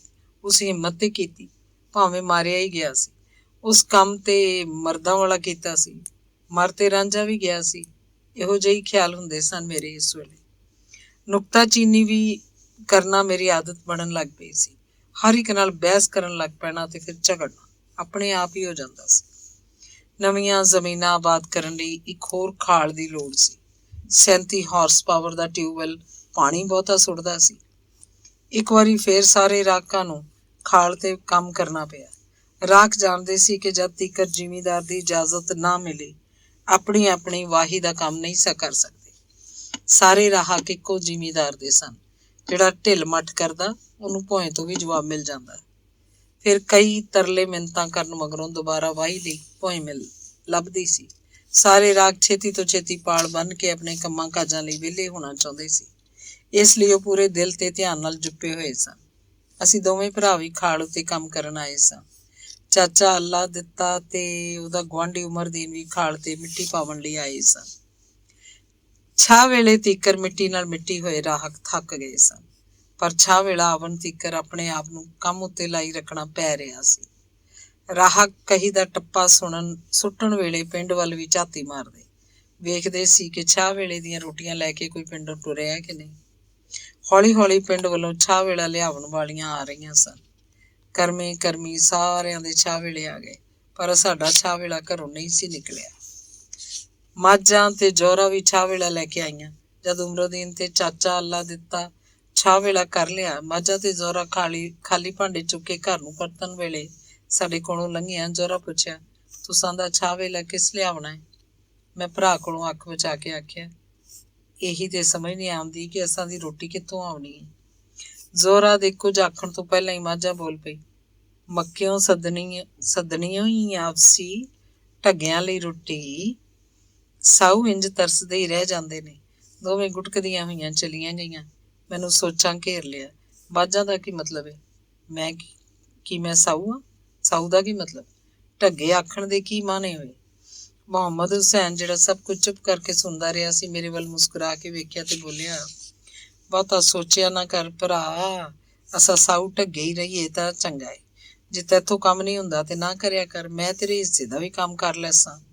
ਕੀ ਮਤਲਬ ਮੈਂ ਕੰਮ ਨਹੀਂ ਕਰ ਸਕਦਾ? ਮੈਂ ਆਖਿਆ। ਮੁਹੰਮਦ ਹੁਸੈਨ, ਇਹ ਗੱਲ ਨਹੀਂ, ਮੈਂ ਤੇ ਸੋਚਣਾ ਅਸੀਂ ਸਾਰੇ ਬੇਵਸ ਲੋਕ ਕੌਣ ਹੁੰਦੇ ਆ? ਅੱਗਾ ਨਾ ਪਿੱਛਾ, ਪੁੱਛ ਨਾ ਪ੍ਰਤੀਤ, ਅਸਾਂ ਦੇ ਖੁਆਰੇ ਕੀੜੇ ਆ, ਭੋਏ ਦੇ ਕੀੜੇ, ਹਰ ਇੱਕ ਦੇ ਪੈਰਾਂ ਹੇਠ ਮੁਧੋਲੇ ਜਾਵਣ ਵਾਲੇ ਬੇਵਸ ਕੀੜੇ। ਜਵਾਬ ਵਿੱਚ ਮੁਹੰਮਦ ਹੁਸੈਨ ਆਖਿਆ, ਅਸਾਂ ਜੋ ਕੁਝ ਵੀ ਹੁੰਨੇ ਆ, ਇੰਨਾ ਹੀ ਕਾਫੀ ਹੈ ਕਿ ਅਸੀਂ ਹੁੰਨੇ ਆ। ਮੈਂ ਖਿਝ ਕੇ ਆਖਿਆ, ਕਰਦਾ ਇਹੀ ਤੇ ਉਲਝਣੇ ਮੇਰੇ ਲਈ। ਅਸਾਂ ਹੁੰਨੇ ਆ ਤੇ ਕੀ ਹੁੰਨੇ ਆ? ਸਾਡੀ ਹਯਾਤੀ ਦਾ ਕੋਈ ਮਕਸਦ, ਕੋਈ ਟੀਚਾ ਵੀ ਹੈ? ਅਸੀਂ ਬਸ ਹੁੰਨੇ ਆ। ਡੰਗਰ ਹੁੰਨੇ ਆ, ਕੀੜੇ ਹੁੰਨੇ ਆ, ਜਨੌਰ ਹੁੰਨੇ ਆ ਕਿ ਇਨਸਾਨ ਹੁੰਨੇ ਆ? ਆਖਿਰ ਕੀ ਹੁੰਨੇ ਆ? ਮੁਹੰਮਦ ਹੁਸੈਨ ਮੁਸਕਰਾਉਂਦਾ ਹੁੰਦਾ ਸੀ ਮੇਰੀ ਤਲਖੀ ਉੱਤੇ। ਕਈ ਵਾਰ ਇੰਜ ਵੀ ਹੋਇਆ ਕਰਦਾ ਸੀ ਕਿ ਮੈਂ ਗੱਲਾਂ ਕਰ ਬੜਾ ਸੜਦਾ ਬਲਦਾ, ਪਰ ਉਹ ਮੁਸਕਰਾ ਕੇ ਕੋਈ ਅਜਿਹੀ ਗੱਲ ਕਰਦਾ ਕਿ ਮੈਨੂੰ ਜਾਂ ਤੇ ਚੁੱਪ ਹੋਣਾ ਪੈਂਦਾ ਤੇ ਜਾਂ ਖੌਰੇ ਉਹਦੀ ਗੱਲ ਦਾ ਭਾਰ ਹੀ ਇੰਨਾ ਹੁੰਦਾ ਕਿ ਮੈਨੂੰ ਕੋਈ ਜਵਾਬ ਹੀ ਨਹੀਂ ਸੀ ਸੁੱਝਿਆ ਕਰਦਾ। ਮੈਂ ਚੁੱਪ ਹੋਇਆ ਤੇ ਮੁਹੰਮਦ ਹੁਸੈਨ ਨੇ ਆਖਿਆ, ਭਰਾ, ਜੇ ਤੂੰ ਨਾ ਪੜ੍ਹਿਆ ਹੁੰਦਾ ਤਾਂ ਇੰਜ ਦਾ ਨਕਰ ਤਾਂ ਕਦੀ ਵੀ ਨਾ ਹੁੰਦਾ। ਪੜ੍ਹਾਈ ਤੇ ਬੰਦੇ ਨੂੰ ਕਿਸੇ ਕੰਮ ਦਾ ਨਹੀਂ ਰਹਿਣ ਦਿੰਦੀ। ਮੈਨੂੰ ਕੋਈ ਜਵਾਬ ਨਹੀਂ ਸੀ ਸੁੱਝ ਰਿਹਾ। ਮੈਂ ਚੁੱਪ ਕਰਕੇ ਮਿੱਟੀ 'ਚ ਕਹੀ ਦਾ ਜ਼ੋਰ ਦੀ ਟੱਪਾ ਭਰ ਕੇ ਖਾਲ ਤੇ ਸੁੱਟਿਆ। ਫਿਰ ਇੰਝ ਹੀ ਗੁੱਸੇ ਨਾਲ ਕਈ ਹੋਰ ਟੱਪੇ ਭਰ ਸੁੱਟੇ। ਸਾਥੋਂ ਛੋਟਾ ਨਜ਼ੀਰ ਚਾਹ ਵੇਲਾ ਲੈ ਕੇ ਆ ਰਿਹਾ ਸੀ। ਉਸ ਦੂਰੋਂ ਹੀ ਸੀਟੀ ਮਾਰ ਕੇ ਆਪਣੇ ਆਵਣ ਦੀ ਦੱਸ ਪਾਈ। ਨਜ਼ੀਰ ਇੰਝ ਹੀ ਹਰ ਵੇਲੇ ਸ਼ਰਾਰਤ ਦੇ ਸੁਭਾਅ 'ਚ ਰਹਿੰਦਾ ਸੀ। ਉਸ ਆਉਂਦੇ ਰੋਟੀ ਸਾਡੇ ਕੋਲ ਰੱਖੀ ਤੇ ਆਪ ਸੀਟੀ ਮਾਰਦਾ ਹੋਇਆ ਘਰ ਨੂੰ ਭੱਜ ਟੁਰਿਆ।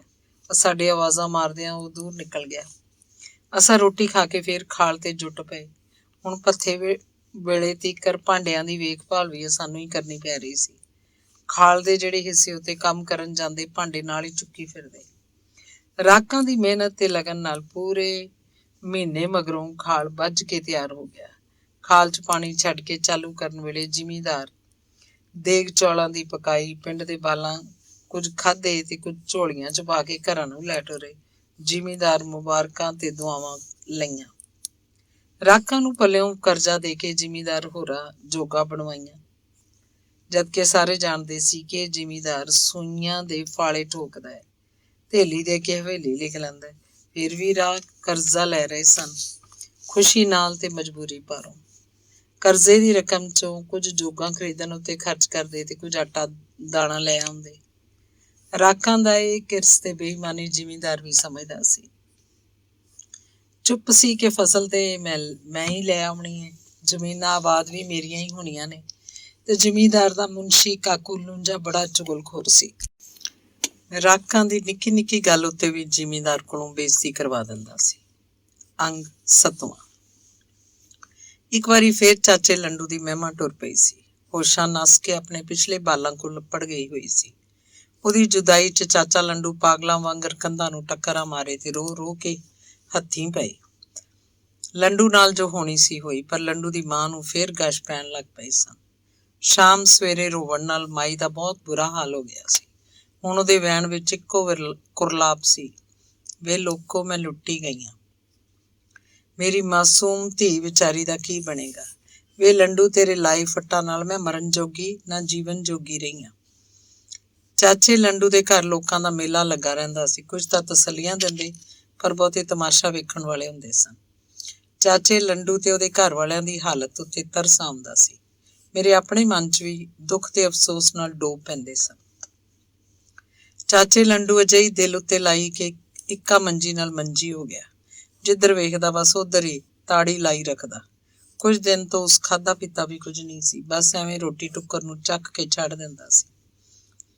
ਫਾਕੇ ਤੇ ਸਦਮੇ ਕਾਰਨ ਬਹੁਤ ਹੀ ਛੇਤੀ ਉਹਦੀ ਸਿਹਤ ਡਿੱਗ ਪਈ ਸੀ।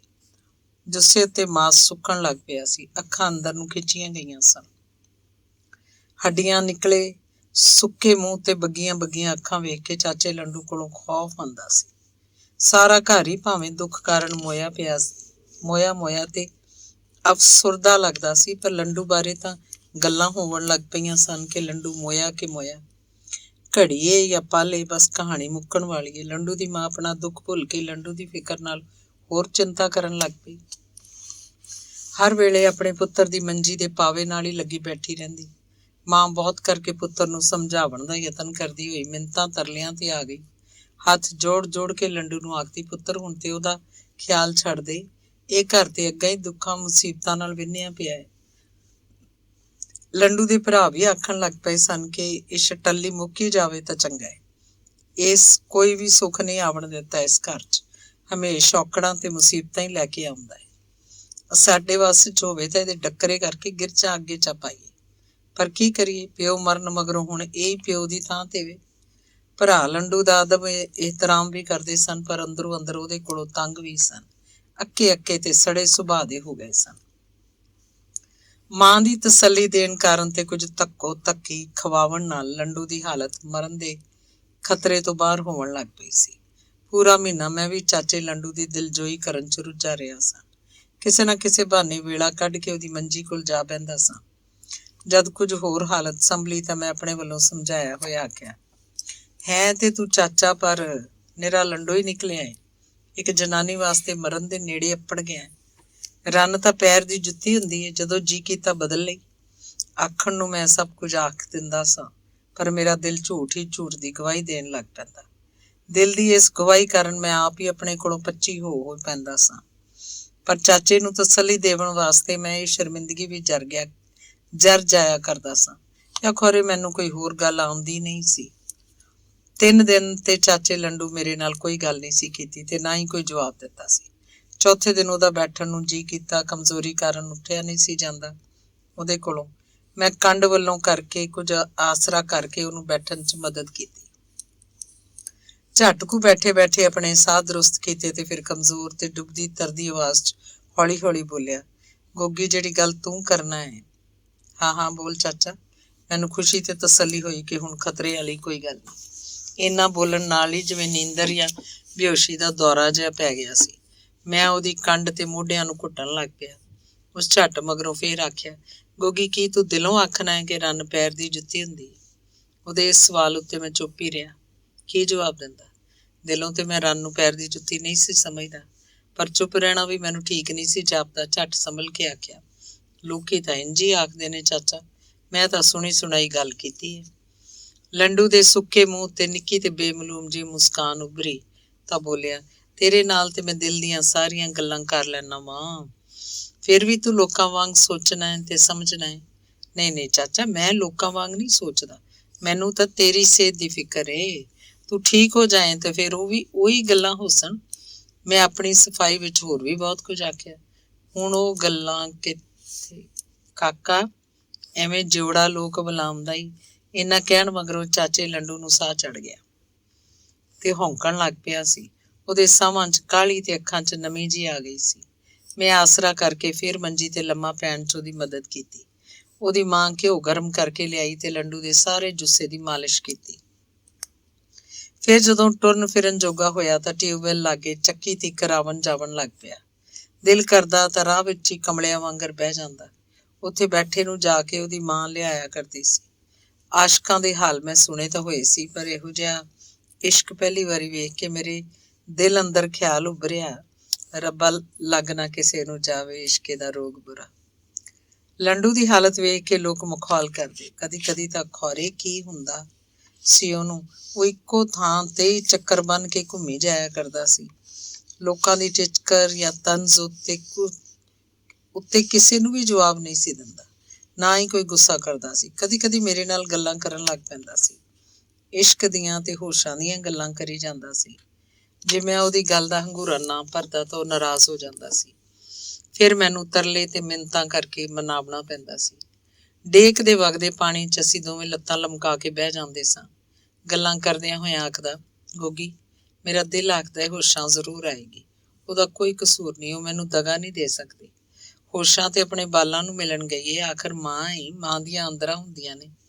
ਬਾਲ ਤੇ ਜਿਗਰ ਹੁੰਦੇ ਨੇ। ਮੈਨੂੰ ਵੀ ਉਹਦੀ ਹਾਂ ਛਾਂ ਰਲਾਉਣੀ ਪੈਂਦੀ। ਹਾਂ ਸੱਚ ਏ ਚਾਚਾ, ਤੂੰ ਉਹਦੇ ਨਾਲ ਕੋਈ ਦਗਾ ਨਹੀਂ ਕੀਤਾ ਤੇ ਉਹ ਕਿਉਂ ਤੇਰੇ ਨਾਲ ਦਗਾ ਕਰੇਗੀ? ਹਾਂ ਇਹੋ ਤੇ ਮੈਂ ਕਹਿੰਦਾ ਵਾਂ ਤੇ ਮੇਰਾ ਦਿਲ ਕਹਿੰਦਾ ਹੈ ਕਿ ਜ਼ਰੂਰ ਆਏਗੀ, ਪਰ ਲੋਕਾਂ ਨੂੰ ਕੀ ਪਤਾ ਹੈ? ਹਾਂ ਚਾਚਾ, ਲੋਕਾਂ ਨੂੰ ਕਿਸੇ ਦੇ ਜਜ਼ਬਿਆਂ ਦੀ ਕੀ ਕਦਰ ਹੁੰਦੀ ਹੈ? ਝੂਠਿਆਂ ਨੂੰ ਸਾਰੇ ਝੂਠੇ ਹੀ ਜਾਪਦੇ ਨੇ। ਦਿਲ ਰੱਖਣ ਲਈ ਮੈਂ ਉਹਦੀ ਮੁਹੱਬਤ ਦੀ ਤਾਰੀਫ ਕਰਦਾ, ਉਹਦੇ ਸ਼ੌਕ ਤੇ ਜਜ਼ਬੇ ਨੂੰ ਸਲਾਹੁੰਦਾ, ਪਰ ਨਾਲ ਇਹ ਵੀ ਕੋਸ਼ਿਸ਼ ਕਰਦਾ ਕਿ ਉਹਨੂੰ ਹੋਸ਼ਾਂ ਦੇ ਖਿਆਲ ਕੋਲੋਂ ਕੁਝ ਤਾਂ ਪਰਤਾਇਆ ਜਾਏ। ਤੇ ਸੋਚ ਕੇ ਮੈਂ ਆਖਦਾ, ਠੀਕ ਹੈ ਚਾਚਾ, ਆਸ਼ਕ ਨੂੰ ਸੱਚਾ ਤੇ ਖਰਾ ਹੋਣਾ ਚਾਹੀਦਾ ਹੈ। ਫਿਰ ਵੀ ਬੰਦੇ ਨੂੰ ਧੁੱਪ ਛਾਂ ਦਾ ਖਿਆਲ ਤਾਂ ਕਰਨਾ ਹੀ ਪੈਂਦਾ ਹੈ। ਜਿਹਨੇ ਪੈਦਾ ਕੀਤਾ ਗੋਗੀ, ਉਹ ਆਪੇ ਧੁੱਪ ਛਾਂ ਦਾ ਖਿਆਲ ਵੀ ਕਰਸੀ। ਮੈਂ ਬਥੇਰਾ ਵਲ ਬੁਲਾ ਕੇ ਗੱਲਾਂ ਕਰਦਾ, ਭਲਾ ਜੇ ਉਹਨੂੰ ਸਮਝ ਆ ਜਾਏ ਕਿ ਹੋਸ਼ਾਂ ਹੁਣ ਨਹੀਂ ਆਉਣਾ। ਪਰ ਉਹਨੂੰ ਤੇ ਪੱਕਾ ਹੀ ਯਕੀਨ ਸੀ ਕਿ ਹੋਸ਼ਾਂ ਇੱਕ ਦਿਨ ਜ਼ਰੂਰ ਆਏਗੀ, ਕਿਉਂ ਜੋ ਉਹ ਦਗਾ ਨਹੀਂ ਦੇ ਸਕਦੀ। ਕਦੀ ਕਦੀ ਤੇ ਹੋਸ਼ਾਂ ਬਾਰੇ ਗੱਲਾਂ ਕਰਦਿਆਂ ਹੋਇਆਂ ਉਹਦੀਆਂ ਅੱਖਾਂ 'ਚ ਇੰਝ ਚਮਕ ਆ ਜਾਂਦੀ, ਜਿਵੇਂ ਕਿਸੇ ਖਬਰ ਸੁਣਾਤੀ ਹੋਵੇ ਕਿ ਹੋਸ਼ਾਂ ਅੱਜ ਹੀ ਆ ਰਹੀ ਹੈ। ਕਦੀ ਬਹੁਤ ਜ਼ਿਆਦਾ ਖੁਸ਼ ਹੁੰਦਾ, ਕਦੀ ਅਸਲੋਂ ਹੀ ਮਾਯੂਸੀ ਦੀ ਹਾਲਤ ਵਿੱਚ ਢਿੱਗੀ ਢਾਹ ਲੈਂਦਾ ਸੀ। ਲੰਡੂ ਆਟੇ ਦੀ ਚੱਕੀ ਤੇ ਫੇਰ ਕੰਮ ਕਰਨ ਲੱਗ ਪਿਆ ਸੀ। ਮਿਸਤਰੀ ਮੁਹੰਮਦ ਸ਼ਫੀ ਤੇ ਉਹਦੀ ਵਹੁਟੀ ਜ਼ਮੀਲਾ ਵੀ ਉਹਦਾ ਬਹੁਤ ਖਿਆਲ ਰੱਖਦੇ ਸੀ। ਮਿਸਤਰੀ ਮੁਹੰਮਦ ਸ਼ਫੀ ਨੂੰ ਚਾਚਾ ਲੰਡੂ ਉਸਤਾਦ ਕਹਿੰਦਾ ਸੀ। ਕਦੀ ਕਦੀ ਤਾਂ ਰਾਤ ਨੂੰ ਵੀ ਚੱਕੀ ਚੱਲਦੀ ਸੀ।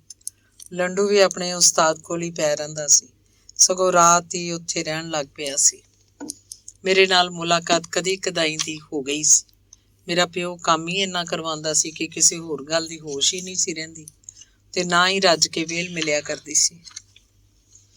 ਕਾਫੀ ਅਰਸੇ ਮਗਰੋਂ ਇੱਕ ਦਿਨ ਵੇਲ ਮਿਲੀ ਤਾਂ ਮੈਂ ਟਿਊਬਵੈੱਲ ਉੱਤੇ ਚਾਚੇ ਲੰਡੂ ਨੂੰ ਮਿਲਣ ਚਲਾ ਗਿਆ। ਉੱਥੇ ਮਸ਼ੀਨ ਤੇ ਚੱਕੀ ਦੇ ਕੋਲੋਂ ਮੈਨੂੰ ਨਜ਼ਰ ਨਾ ਆਇਆ।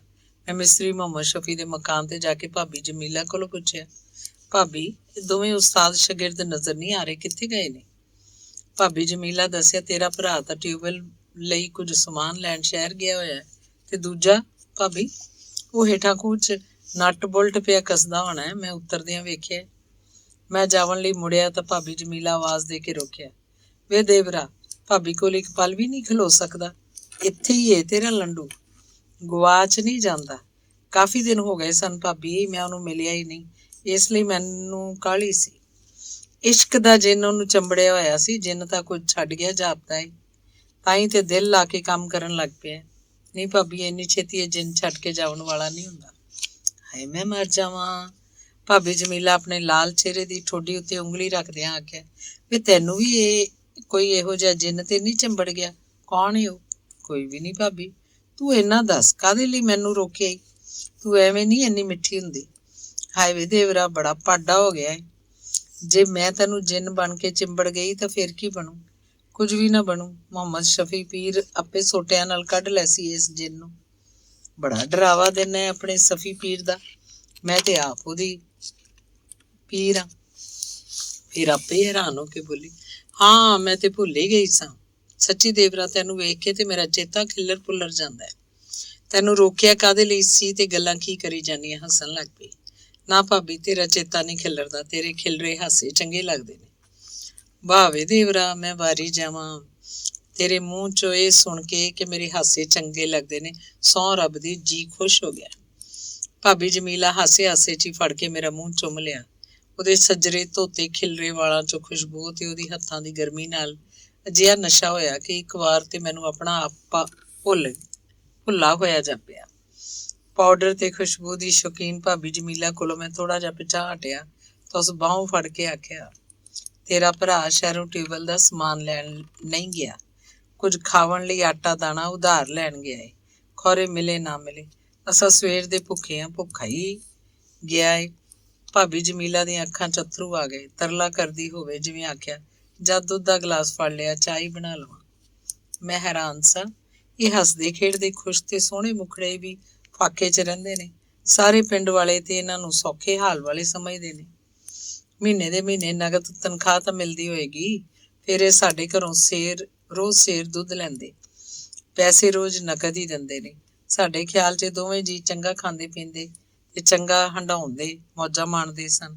ਅਸਾਂ ਰਾਹਕ ਤਾਂ ਐਸੇ ਜੀਵਨ ਦੀ ਰੀਝ ਵੀ ਨਹੀਂ ਸੀ ਕਰ ਸਕਦੇ।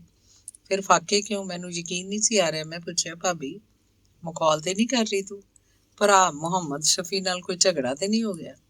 ਨਹੀਂ ਵੇ, ਇਹ ਜ਼ਿਮੀਂਦਾਰ ਬੜਾ ਬਦਜਾਤ ਤੇ ਕਮੀਨਾ ਨਿਕਲਿਆ ਏ।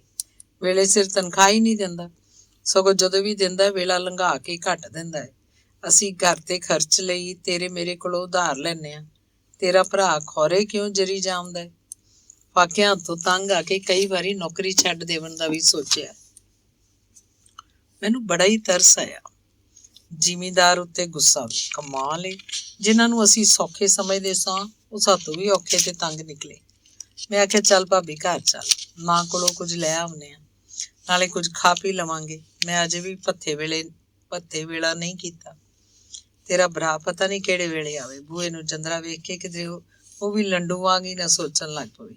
ਭਾਬੀ ਜਮੀਲਾ ਦੇ ਮੂੰਹ ਤੇ ਮੁਸਕਾਨ ਖਿਲ ਰਹੀ ਤੇ ਫੇਰ ਟਹਿਕ ਪਈ ਸੀ।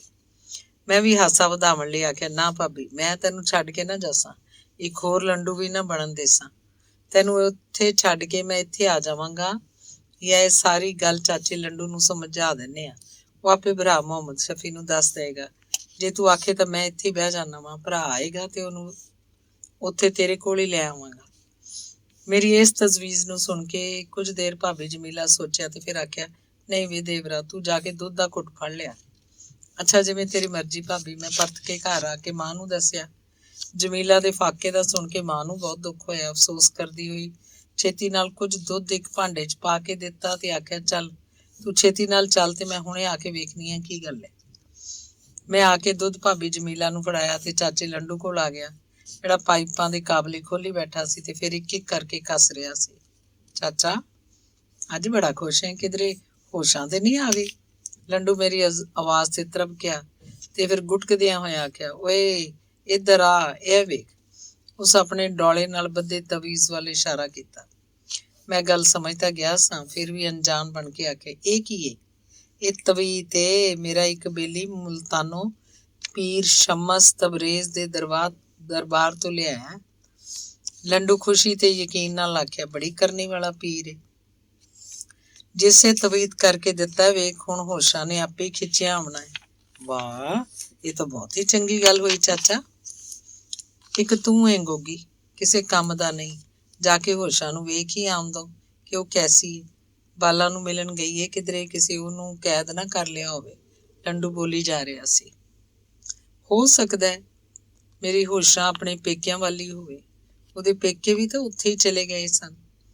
ਚਾਚਾ ਲੰਡੂ ਅਜੇ ਵੀ ਹੋਸ਼ਾਂ ਨੂੰ ਬੇਕਸੂਰ ਸਮਝ ਰਿਹਾ ਸੀ। ਅੱਜ ਦਾ ਦਿਨ ਉਹਦੀ ਖੁਸ਼ੀ ਦਾ ਦਿਨ ਸੀ। ਮੈਂ ਉਹਦੀ ਖੁਸ਼ੀ ਨੂੰ ਆਪਣੀ ਕਿਸੇ ਗੱਲ ਨਾਲ ਉਦਾਸੀ 'ਚ ਨਹੀਂ ਸੀ ਬਦਲਣਾ ਚਾਹੁੰਦਾ। ਬਸ ਹੂੰ ਹਾਂ ਹੀ ਕਰਦਾ ਰਿਹਾ। ਧੰਨਵਾਦ।